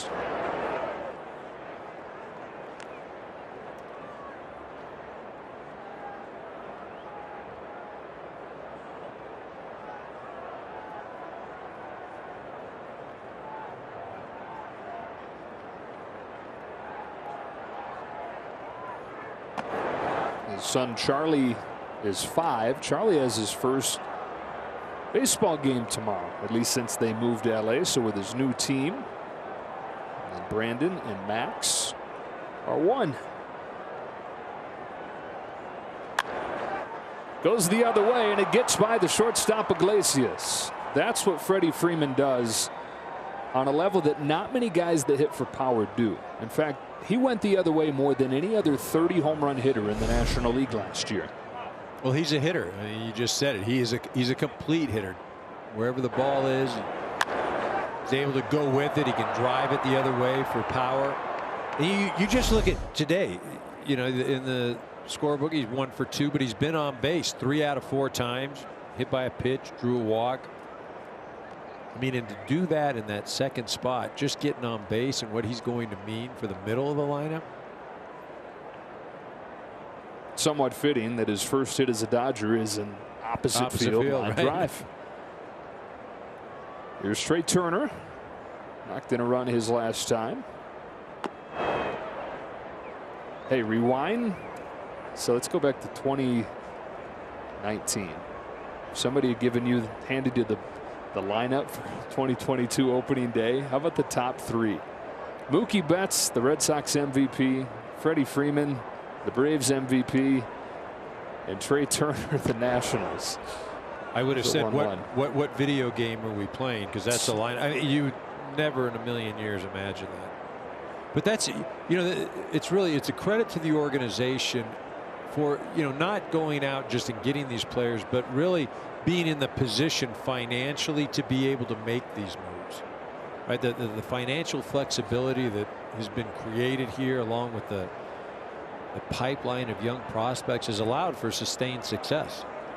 Andrew Friedman and new GM Brandon Gomes, what they've done constructing the roster, but those guys would be quick to tell you, without Mark Walter and the ownership group opening up the pockets and being willing to go get guys like Mookie Betts and Freddie Freeman, and anytime these big free agents are out there, that Mark Walter's group's going to be right in the middle of it. Well, and again, it's a credit to ownership, right? But I think Andrews allowed ownership to be in that position because he's been disciplined enough to not make dumb decisions, right? He hasn't committed long term. He hasn't been enticed. I mean, that's one of the things, probably one of his best strengths is, I mean, he is as disciplined a free agent, or a general manager, president, as there is. Trey Turner down on strikes, 1-on-1 out for Justin Turner.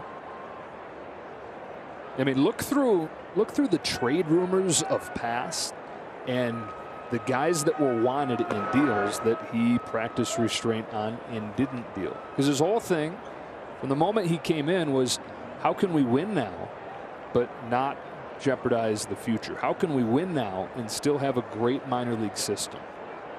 And this is a team that's won 8 of the last 9 division titles, World Series in 2020, still considered to have one of the best farm systems in baseball, even though every year they go out and make trades, and every year they go out and spend.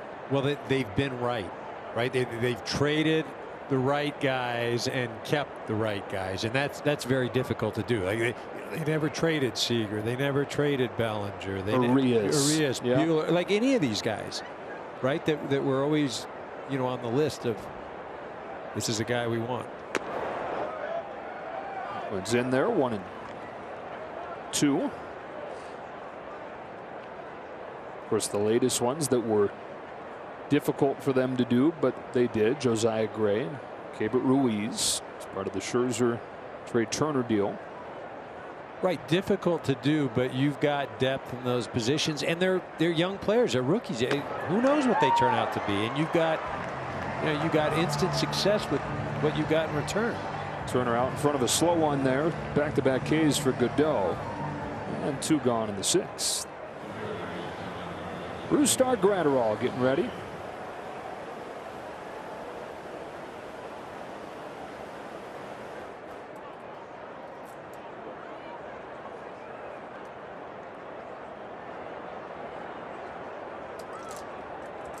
Next Muncy had the first hit of the day. The only hit through 3. They have 8 at this point.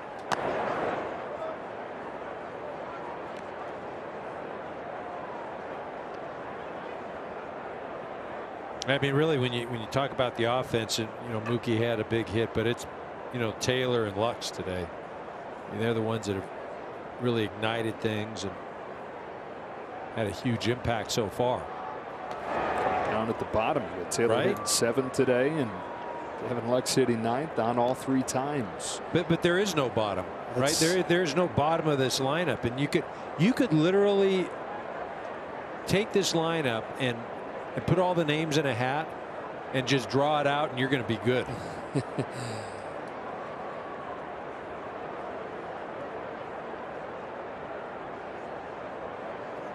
On a 2-0, Muncy. pitches. Strike one. We were talking about the some of the comparisons to the 1927 Yankees. Again, this is all tongue in cheek. Right. This is all fun. But Daniel Preciado had a tweet this winter, I guess not that long ago in March, that statistically compared the 27 Yankees to the 22 Dodgers coming into the year by weighted runs created plus, which is just kind of an overarching offensive category that adjusts for era, so it allows you to compare era to era. Coming into the season, the 1927 Yankees average in that category was 126. 100 is average overall. The 2022 Dodgers coming into the year, 128. So again, it's just a fun thing to look at, but in a category that allows you to compare one generation to one that was a century ago. Statistically, coming into the year, it's not crazy to say 27 Yankees looking at this group.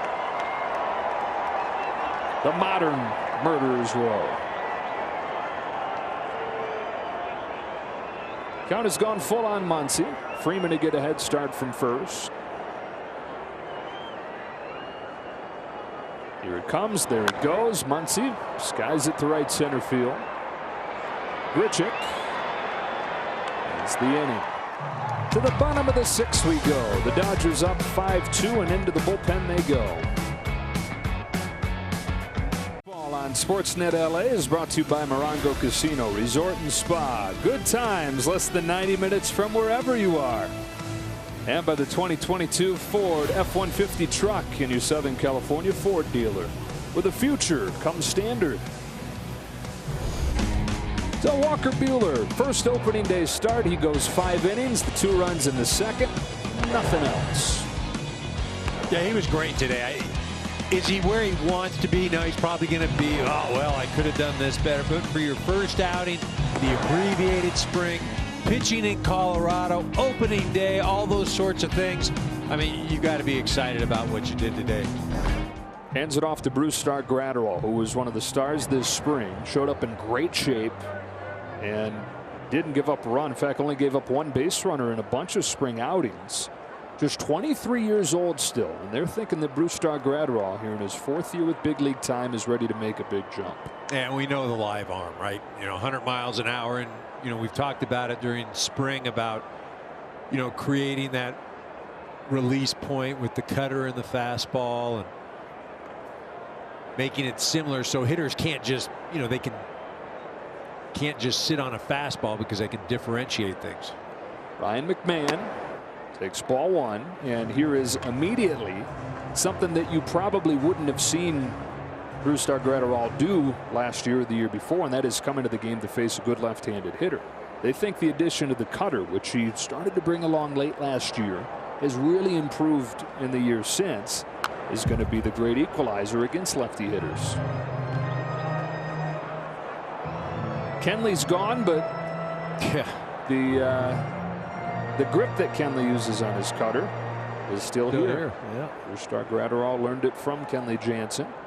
He's refined it with Connor McGinnis. Mark Pryor. Ahead 1-2.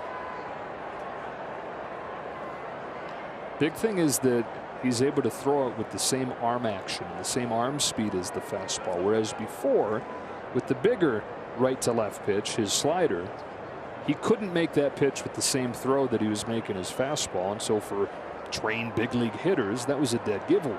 Yeah, essentially he was tipping his pitches. And as a hitter, if you know what's coming, doesn't necessarily mean you're going to hit it, but you can eliminate pitches. You can decide, hey, I'm not going to sit on something. I'm not going to swing here. That'll do. Strikeout of McMahon. This formula too for the Dodgers, especially early on, because the bullpen is so deep, your starter goes 5 innings, right? And that's excellent right now because you've got an opportunity to get guys some work in the bullpen. You go an inning here, an inning there, especially because of the abbreviated spring training. Your starters aren't lengthened. Strike 1 on Joe. By deep, do you mean 16 pitchers on the roster? Is that deep? And it's like that, even with several key components unavailable still. Tommy Kahnle, Caleb Ferguson, both in the final stages of coming back from Tommy John surgery. Victor Gonzalez started the year on the IL. Phil Bickford wasn't quite built up where they wanted him to be at the end of spring, so he doesn't start the season here. Those are 4 key arms that aren't even part of the 16-man staff yet. No, right, and it's a 16-man staff. And remember, when you get into May, then it's down to 13. I mean, that's every team. Chopper to Turner. 2 out. Be at Dodger Stadium on April 15th when the Dodgers host the Reds. The first 40,000 fans will receive a Jackie Robinson jersey commemorating his 75th anniversary of becoming the first African American to play in the major leagues. Brought to you by UCLA Health. For tickets, visit Dodgers.com/promotions. That'll be the second home game of the year. Home opener is on Thursday against those Reds. And one of the special days of the calendar at Dodger Stadium, Friday, April 15th. Anniversary of Jackie's debut. 2 gone for Randall Grichuk. Inside for ball 1. Just to finish off what you were talking about, 28-man rosters through May 1st. That is a result of the shortened spring, and just all kind of with health, safety in mind. And there's a chance that that still gets extended beyond there, but right now the plan is that it goes back to the 26-man roster May 2nd. Grichuk in his Rockies debut is twice grounded to first. He's ahead 3-0.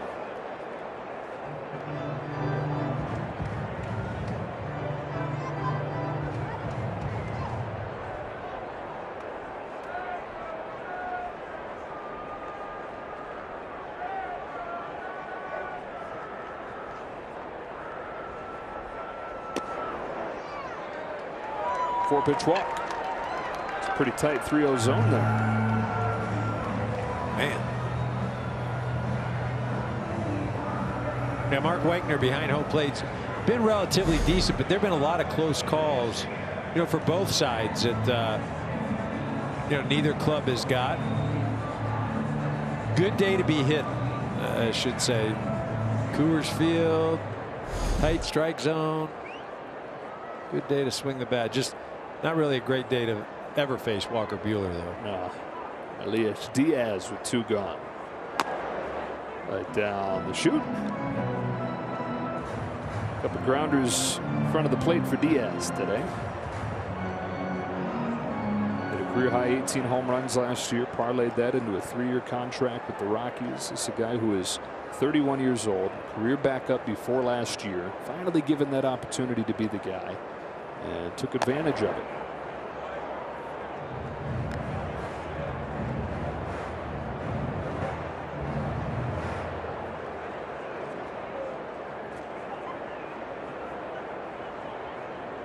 Season debut for Brusdar Graterol.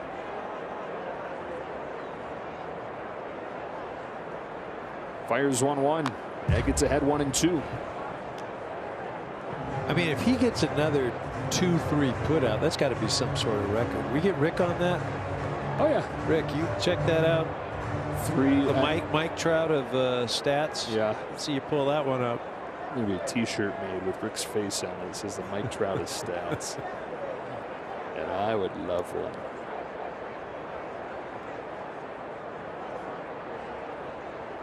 Grichuk at first. 2 gone, 6th inning. Poke to right. Betts on the run. Mookie Betts tracks it down. And that's how this 6th inning comes to an end. To the business innings we go in Denver. 5-2 Dodgers. Alexis up and down the box score. Production for the Dodgers. How about out of the 9 spot? Gavin Lux has reached 3 times. All 3 times. Drove in 2. Had what is probably the at-bat of this game, with the Dodgers down 2-0 in the 4th inning. With 2 strikes, had a 2-run single. 5 runs would score in that inning. 3 of them coming after that hit. Yeah, I mean, the Dodgers have had opportunities all day long. Each inning have left runners on base, and that's, again, this offense is just relentless. They just, it's a constant grind. And Will Smith grounds the first one from Godot to the shortstop Iglesias. 1 pitch, 1 out. You know, that's what makes them so tough is because there is no breathing room. And if you're the opposing team, it's just every inning we're on the verge of scoring. We're on the verge of scoring. We're on the verge of scoring. You know, and at some point, you know, it may not be in the first couple innings, could be in the middle, could be at the end, but the Dodgers are going to get to you. One away for Taylor. Along with Gavin Lux, has provided quite the boost from the bottom of this lineup.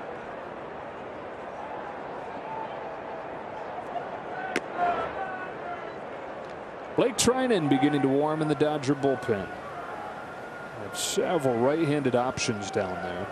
The acquisition of Craig Kimbrell last week allows Trinan to go into that high leverage role. And Dave Roberts seeing 9-1-2 coming up for the Rockies in the 7th inning.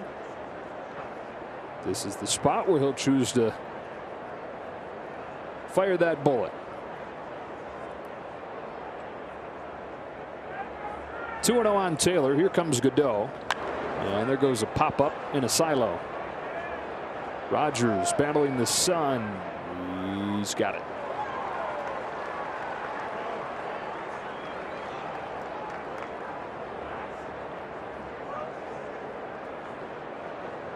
Well, good stuff for Godot. Former 27th round draft pick. Bounced around the minors for years. Made it to the majors as a 28-year-old in 2020. That was with the Rockies, and then in 2021 started bouncing all over. Saw some time in the majors with the Reds, has come back to the Rockies. You should see the transaction list for this guy, though. Strike one on Bellinger. So okay, let's start. These are all going to come in a 9-month span. Okay. Selected off waivers by the Pirates. Selected off waivers by the Orioles. Selected off waivers by the Giants. Waivers by the Dodgers. He was with the Dodgers for a week technically. There's a fly ball to center field. Grichuk's going to be there. There's more. Off waivers by the Rockies. Off waivers by the Reds. Right back to the Rockies. All in the span of 7 months. It's a lot of traveling. A lot of traveling. 5-2 game and we stretch in Denver. Star Freddie Freeman arrives at Camelback Ranch and meets with his new manager and teammates. Clayton Kershaw prepares to begin his 15th major league season and discusses why he decided to re-sign with the Dodgers. And 2020 National League batting champion Trey Turner is mic'd up for a spring training workout. Don't miss an all-new Backstage Dodgers today, presented by Cadillac. Hey, we got to fix the promo writers there, huh? The batting champ. 21. You just read what they say. It's a good thing they don't put curse words. What did I say? 2020 or what did I say? You said what the card told you to say. We got to be careful with it. I didn't. You know what? That's just. That's my bad. I don't read numbers well. I'll handle this then. Blake Trinan, great year last year. One of the top relievers in the majors. 199 ERA. Held opponents to a 179 average. Those are all confirmed. All those ones there you can go with. I'm not reading anything anymore. I'm done. Just going. That's it. After going with what you got in the noggin. I'm out. Yeah, he's just filthy. And again, it's like you mentioned that with the acquisition of Kimbrell, he can come in the 6th, the 7th, the 8th. It's, you know, it's really allowed Dave Roberts a ton of versatility. And this bullpen, with how they can match up with teams and the difference they have, guys coming out of that pen, I mean, it's going to be a nightmare. It is going to be a nightmare for opposing clubs. Especially a Rockies team that is so right-handed with the right-handed options the Dodgers have. Righty Trinan on to face 9-1-2. Iglesias, Blackman, and Bryant in a 5-2 game. Rockies got 2 in the 2nd. Dodgers got 5 in the 4th. Iglesias grounds the first one sharply to a well-positioned Muncy for the first out of the inning. You know, forget it being a pain to try to square Trinan up because of his ability to, you know, not only with the velocity but the movement on all of his pitches. But now you throw in some shadows here in Colorado. I mean, this is This is when you're at the plate. You're just going, man, I hope the ball runs into my bat, because that's really the only way you're hitting it. You were saying that the other night. Even when conditions are normal, vision is normal, you don't hit Blake Treinen. Your bat just happens to hit the ball. Right.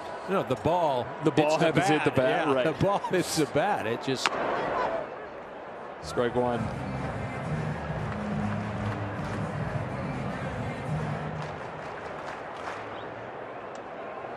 I mean, I think Freddie Freeman was talking about facing Treinen, and you know, there are pitchers that you go up to the plate as a hitter, and you know, like you have no chance, but yet you've got to go up there and stand up there for 3 pitches, and you just hope that for some way, shape, or form you swing and the ball runs into your bat. I mean, look at that. Didn't hear, but it kicks away. Nice ricochet to Will Smith, and they still get the out at first. Oh, what a pretty bounce. That was the slider, the pitch that last year Blake Treinen threw 384 times and gave up 7 hits. Well, this is the thing. One guy, you know, can't even hit it. The other guy can't catch it. The other, like, that just tells you how difficult to just even, you know, try to handle that pitch is. You mentioned Will Smith does a nice job of getting it over first. Chris Bryant, first pitch, hits it in the ground to third, and boy, that's that. How about a 5-pitch 7th for Blake Treinen?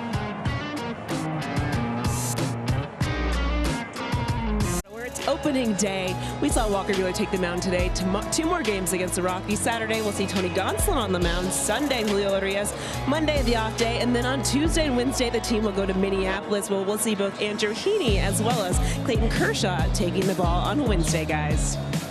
All right, Kirsten, hopefully the weather cooperates there in Minneapolis. Certainly hasn't been an issue today. Mid-60s, light blue skies. Shadows starting to crawl onto the field for opening day at Coors Field. Justin Lawrence out of the Rockies bullpen now. He had an ERA closing in on 9 in 19 games last year. And he'll face who has been the top hitter in the Dodger lineup on this opening day, Gavin Lux. 2 walks and a key 2-run single to spark that 5-run inning. Yeah, he's really had some great at-bats today. Laying off pitches, getting that big hit with 2 outs, driving in the first 2 runs. Trying to build off a good finish to last year, and he certainly is off on the right foot here in 2022, taking a strike there. Now, last year really his first extended run at playing time in the majors. Made the opening day roster, played in 102 games. In 2019, when he debuted, the year that he was the minor league player of the year, he got caught up in September. 2020 was pretty much a lost year for him. He played in only 19 games, wasn't on the postseason roster,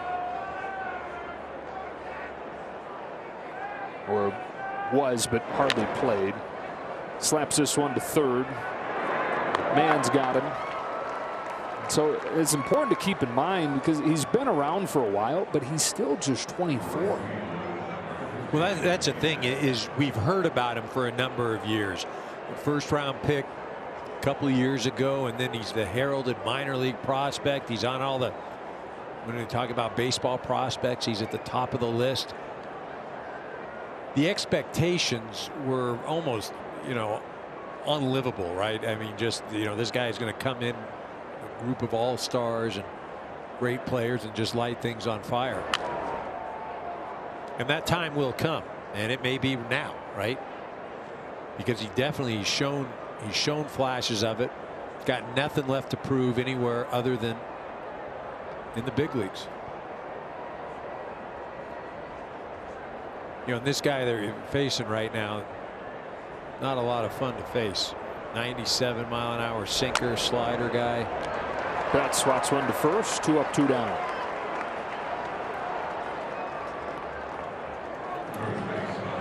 Be one of the first 40,000 fans at Dodger Stadium Saturday, April 16th, when the Dodgers host the Reds and receive a Legend of Dodger Baseball bobblehead of Maury Wills, sponsored by Bank of America.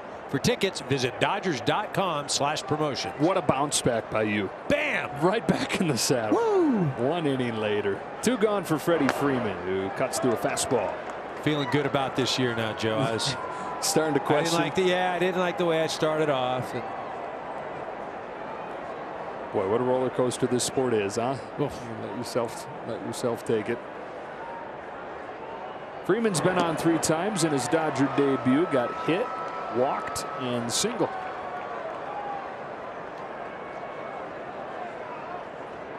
Rockies bullpen has done a nice job. Freeman led off the 6th with a base hit. They've retired 8 straight since. Lawrence Olmo 2. Pinpoint. 1, 2, 3 go the Dodgers again to the bottom of the 8th. They lead at 5-2.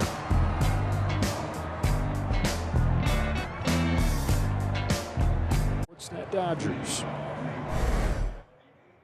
It was a 5-run 4th inning for the Dodgers, highlighted by Gavin Lux's 2-run single, and then I guess you can call it a slide, Jerry, into home. Yeah, I think in the 80s they called this the electric slide. Something like that. These Do guys the will break hustle. it down. We'll see it here after the game. All right, guys, after the 5-pitch 7th inning from Blake Trinan, here comes Daniel Hudson, his second Dodger debut. Of course, Daniel was with the Dodgers in 2018, signed a minor league contract that year, wound up pitching in 40 games for him, and has had some moments where he has starred since, including winning a World Series with the Nationals, where he became the closer. He gets his first one by Brendan Rodgers. That was in 2019. He opened 2020 as Washington's closer, but struggled. Yeah, last season, great start with the Nationals. Traded to the Padres. Had a career-high strikeout rate last year. Back with the Dodgers on a 1-year deal. Quickly, no balls and 2 strikes. I mean, Dave Roberts getting to deploy his bullpen just as it's scripted, right? Exactly. You know, I mean, again, he's going to have so much fun with those guys down there. I mean, the Dodgers staff today, you know, after Walker Buehler, you know, had that 2nd inning, they have just been shutting down Colorado. They got 1 hit since that inning. Yeah. Not going to add another here as Hudson makes very quick work of Rodgers. What's that? That's been at 1 for 18. And like I said earlier, this is not good hitting time at all. These last, you know, 3 innings, you're facing these types of arms, you know, on both sides of the plate. Then you got the shadows, and yeah, that's no bueno if you're a hitter.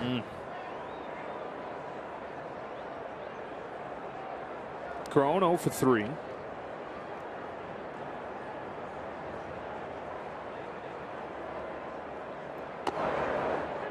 Fastball at 96 for a strike. Daniel Hudson, who is now 35 years old, last year had his fastball the fastest it's ever been. Averaged 97 miles an hour last year. Getting better with age, right? I guess, like a fine wine. When he was at the Dodgers first time, he was about 95. 97 last year. See, 96 here in his first outing this year. Pitch that really set him over the top last year when he was at his best was a retooled slider, though. League hit 136 against it. That is that retooled slider, and that is strike 2. Helped him have the 3rd best strikeout rate in the National League. The leaderboard: Josh Hader, Devin Williams, Daniel Hudson. Hader and Williams teammates in Milwaukee. Yeah, no thanks on dealing with them. Eesh. Pop up, shadow left center, base hit. So a blooper base hit for C.J. Cron, his first hit of the year. Just kind of fights this one off, and we talked about it earlier, how big the outfield is and how much ground there is to cover. Just find some grass out there. Not hit well, but Take it. Rockies are just their second hit since that 2-run second inning. And trying to get the tying run up there. Here's Ryan McMahon, 1 for 3.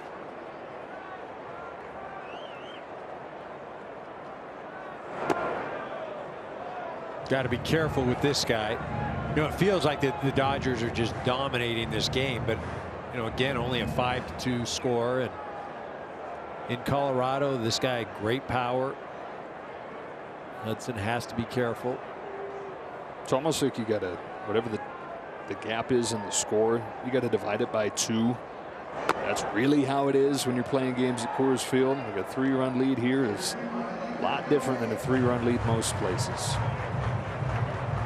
Divided by 2. Right. So this feels. They're up by 1.5. Is that it? That's science. I'm locked in. Divided by 2. 2-0 pitch. That's in there, and it's 2-1. I mean, you are right, though.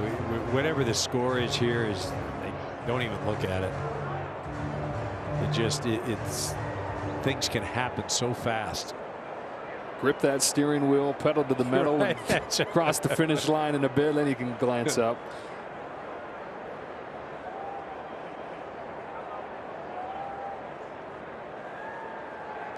That one gets by. Crone to second.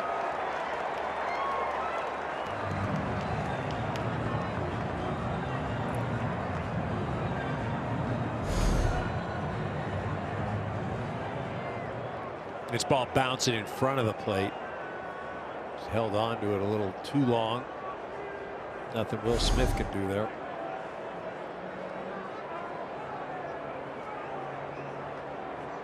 So 3-1 count on Ryan McMahon. Connor Joe waits on deck. Dodgers 5, Rockies 2, last of the 8th.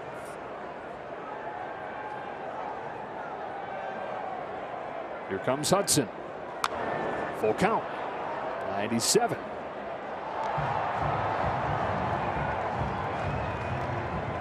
Hudson debuted when he was 22 in 2009. He's now in his 13th major league season.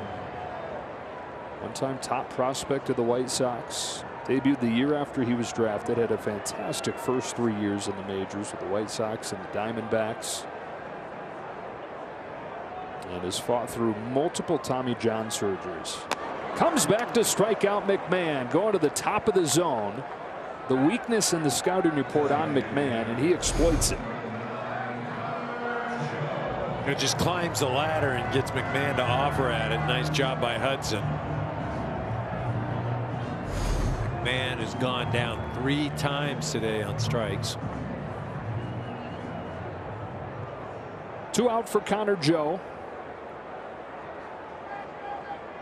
Connor Joe, for me today, probably for the Rockies, has had the most consistent at-bats. Fought off some pitches in that first AB against Walker Buehler, and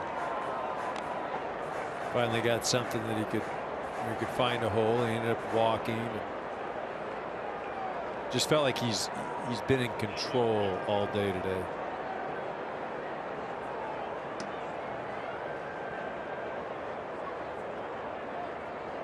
Got his first chance with the Rockies last year. Takes just off of the plate here, 1-1. Joe is 8 years removed from being a first-round pick,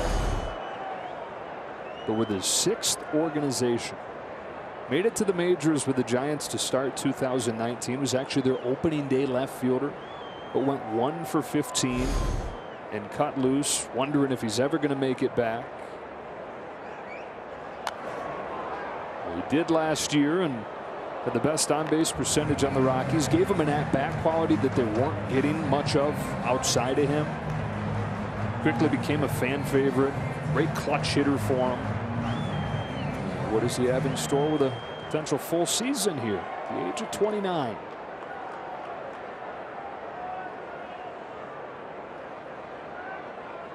Thrown at second with 2 gone. 1 ball and 2 strikes on Connor Joe.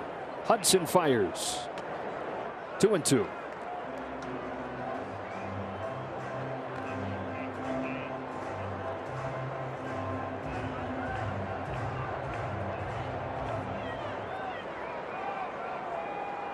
The biggest issue for Joe is pitches at the bottom of the zone.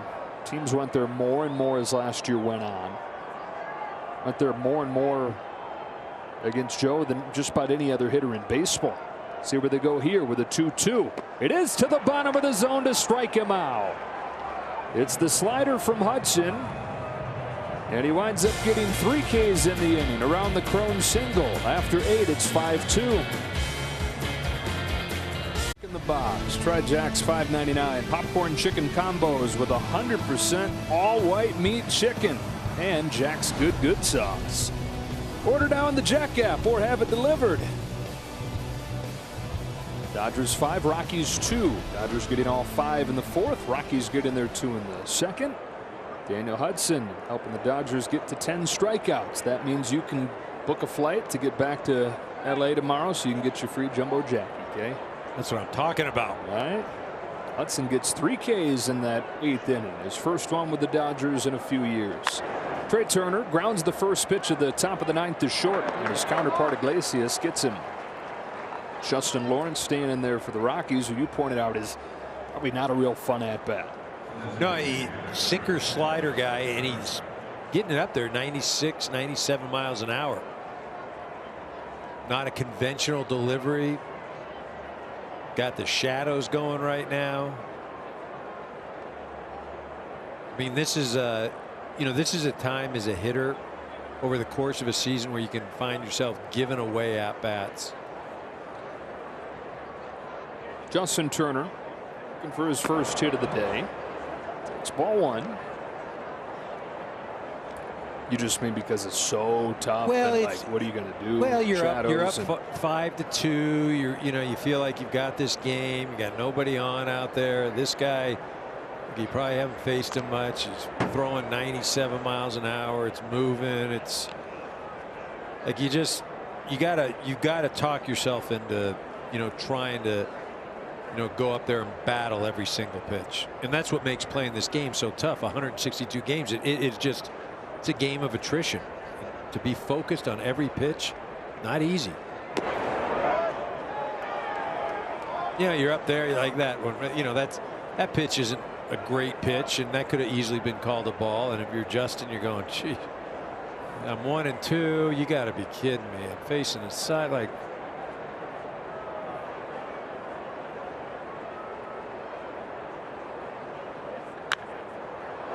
Fly to left for Chris Bryant.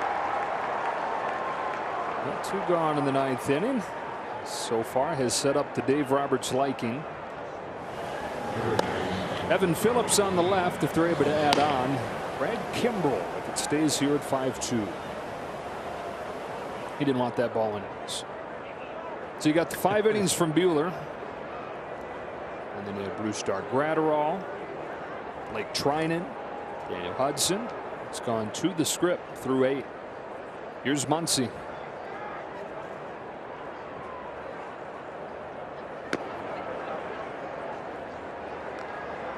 Looking ahead to the Rockies side of the equation. It's the bottom 3rd of the order. Grichuk, Diaz, and Iglesias.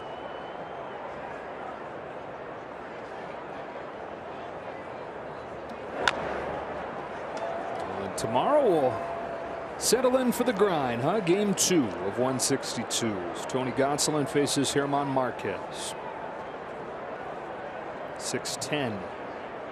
First pitch in that one. Sundays at 1:10. Urias and Senzatella.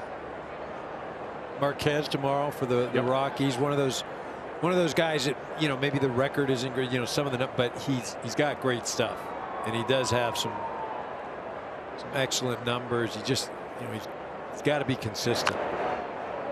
He's got it's just like I was talking about with hitters. Sometimes you give away at bats. For him historically, his problem is he gets in trouble in an inning and it kind of blows up a little bit on him, and then he'll be lights out the rest of the way. Yeah. And it's just, you've got to limit that damage.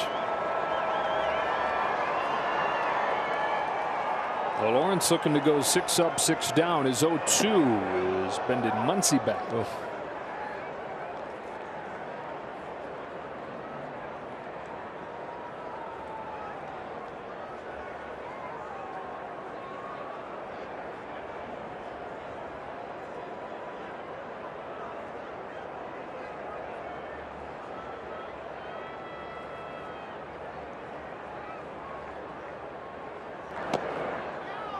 2-2.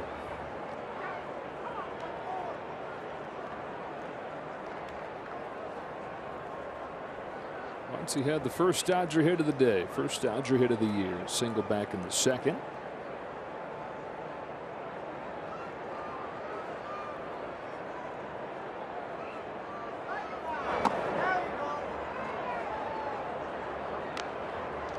Rockies pitching, though, has retired 11 straight since Freddie Freeman singled to open the sixth.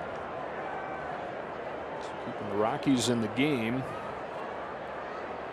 The bullpen trying to make it a moot point.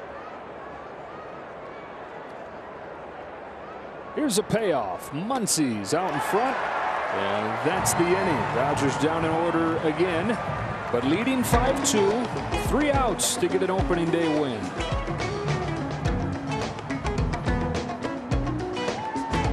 Field and the Dodgers leading 5-2 as we go to the bottom of the 9th inning.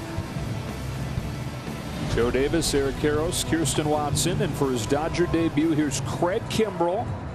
Just acquired a couple of weeks ago in exchange for A.J. Pollock. The active saves leader, 372, and in the top 10 all time. Yeah, going to race it up there about 96, 97. He's got that good curveball, and I mean, when he's on and he's going right, he's as good as there's ever been. I mean, that's the reality of it. Dodgers bringing him over. Boom, you set him right in that 9th inning. That's where he is going to be all the time. Allowed all kinds of flexibility for Dave Roberts. I mean, just a huge acquisition on so many levels. Perfect example here today of how the pieces fall into place with his acquisition. This is just how you draw it up.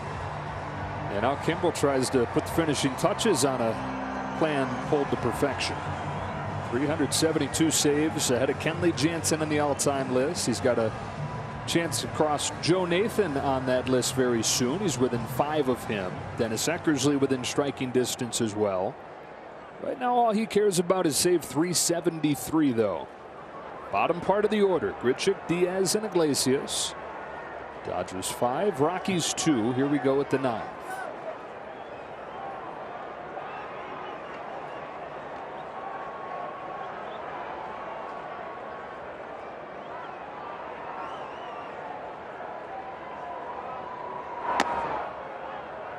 Strike one at 96.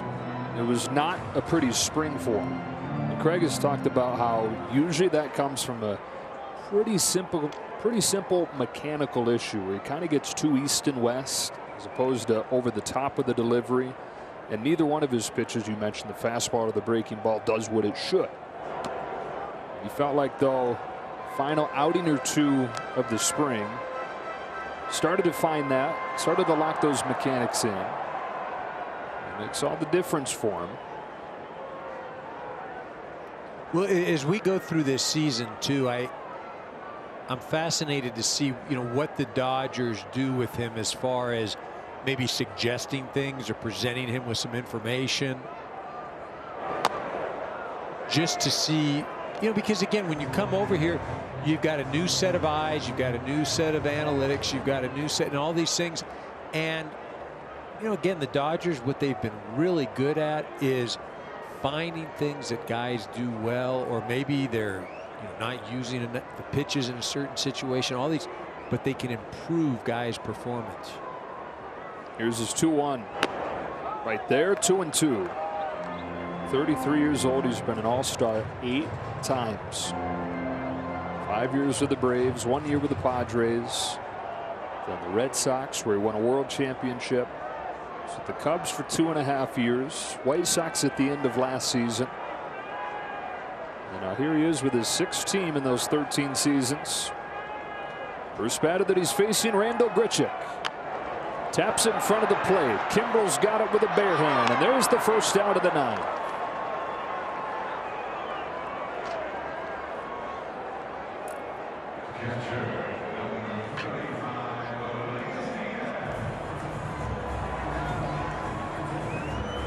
Dodgers 5, Rockies 2. 1 gone in the 9th inning. Up comes Elias Diaz.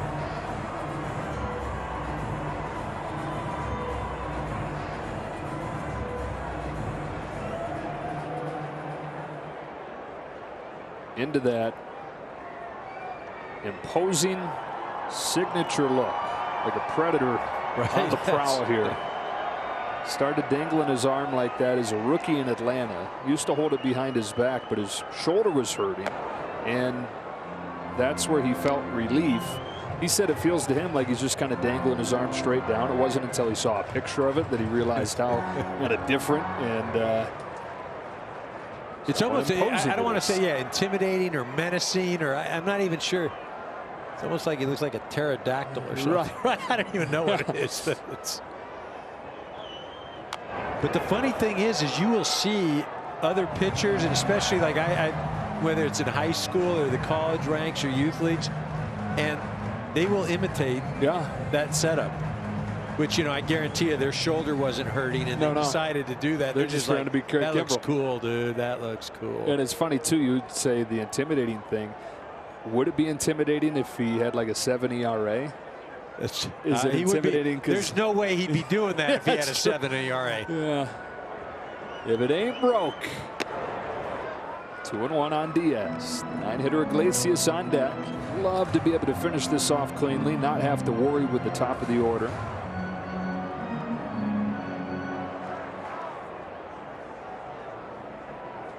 Could have tuned in today for the bottom of the second and the top of the fourth. And to this point, feel like you didn't miss a thing otherwise. Well, you wouldn't have heard my read on that one promo. That's true. Just getting it out of your system. It's just, you know, you want to see the whole ball game. There's things you see, you learn, you know, you don't want to just go where you think the perceived action is. Take it all in. Well, you know, the Dodgers, the relief pitching has been great, and the role, they just come in, done their job. High fly ball, center field. Bellinger turns, watches it hit off the base of the wall. Diaz has his first hit of the year. It's a one-out double in the ninth.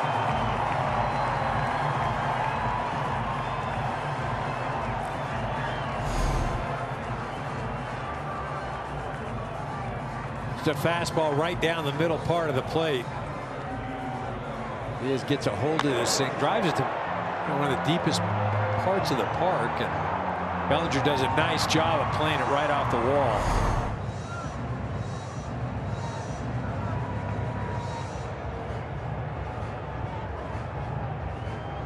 So Iglesias with a big job of trying to make Charlie Blackmon represent the tying run.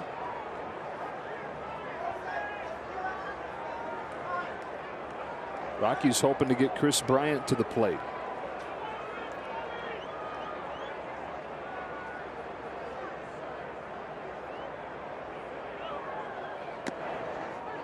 Right where he wanted it. Strike one.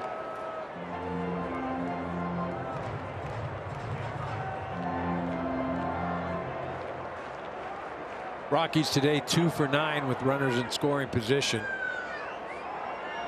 Started off the game well. They were 2 for their first 4, but since then 0 for 5. Looking for a 0 for 6 and 0 for 7. Dodgers trying to get out of here with a win. Well, they took 3 or 4 from the Rockies' first series last season here, but that was after losing opening day. They won the next 3.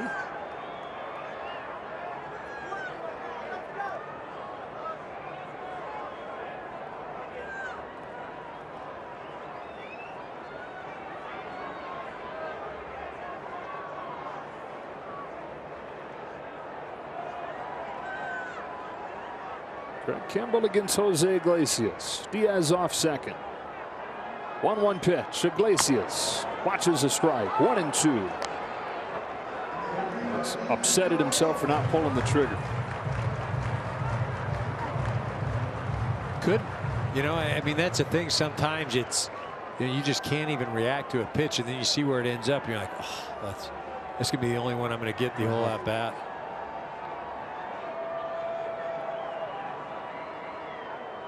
One and two now. Kimbrell's ready. Here he comes. And he got him to chase the breaking ball. Smith picks it out of the dirt and throws down. 2 gone in the 9th inning.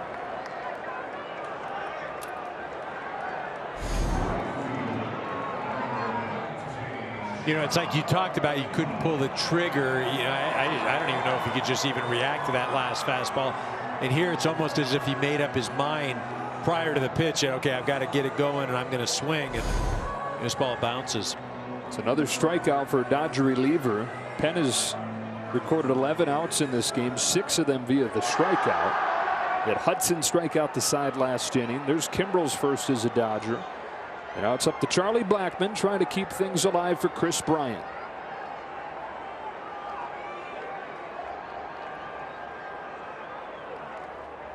Veteran on veteran with 2 gone in the 9th. A heater for a strike.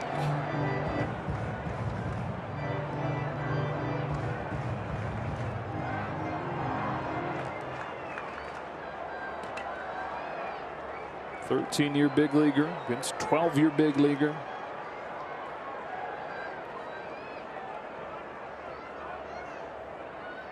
Started him with a fastball.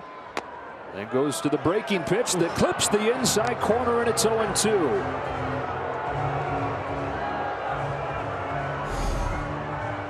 That's a great pitch right there. I mean, nice job by Will Smith as well, selling it. You can see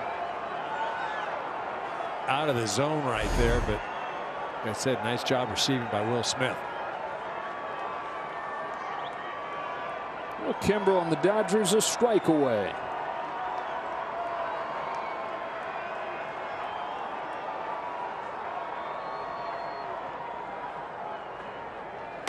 Fastball just misses as he turns it up to 97. Wanted it.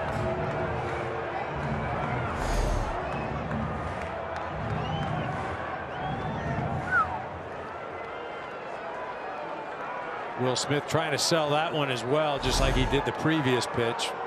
Mark Wagner not having it.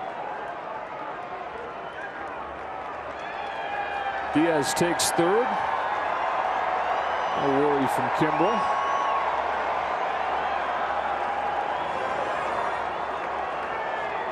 And because of the shift, nobody even on that side of the field.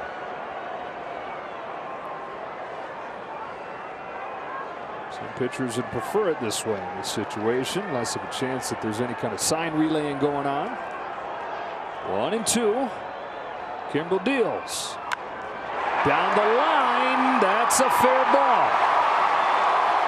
Rockies still alive as Blackmon drives in Diaz. 5-3. And Chris Bryant comes up.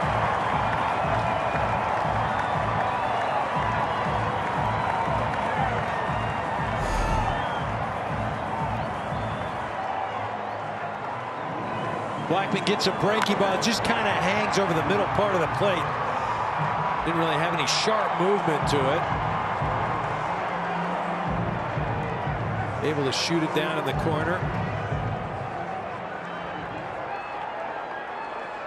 So this is where also, you know, Dodgers know what they're doing here. You've got the veteran Bryant up at the plate, the tying run. You've got the rookie Rogers on deck. You've got first base open. Strike one. Started him with a breaking pitch.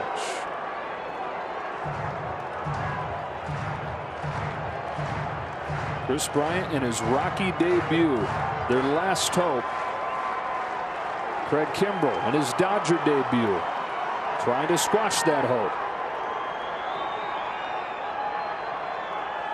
His 0-1 pitch. Did he go? He did, and it's 0-2 just like that.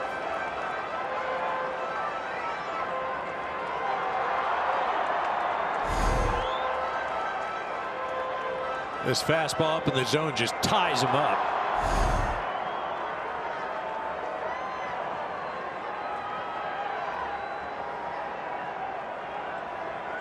Tying run at the plate. 2 gone in the 9th inning. Kimbrel to Bryant with an 0-2. He struck him out. And that does it on opening day. The Dodgers 5, the Rockies 3. Kimbrel with his first save in LA. Well, nice start for the ball club. Kimbrel just makes quick work of Chris Bryant. 3 pitches. That's the end of the ball game. Nice start for the LA Dodgers. 5 runs in the 4th inning, all they need. As the Rockies get 2 in the 2nd and 1 in the 9th. Freddie Freeman, unbeaten as a Dodger. And it goes just as Dave Roberts and the Dodgers draw it up. 5 innings from Walker Buehler. Gratterall with a scoreless inning. Treinen with a scoreless inning. Hudson strikes out 3 in his scoreless inning. And Kimbrel's able to pitch around a couple doubles. 5-3 the final score. Here we go at 2022. The Dodgers win the opener. Game 2 is tomorrow as Tony Gonsolin faces off with German Marquez. Stay tuned for Access Sportsnet Dodgers.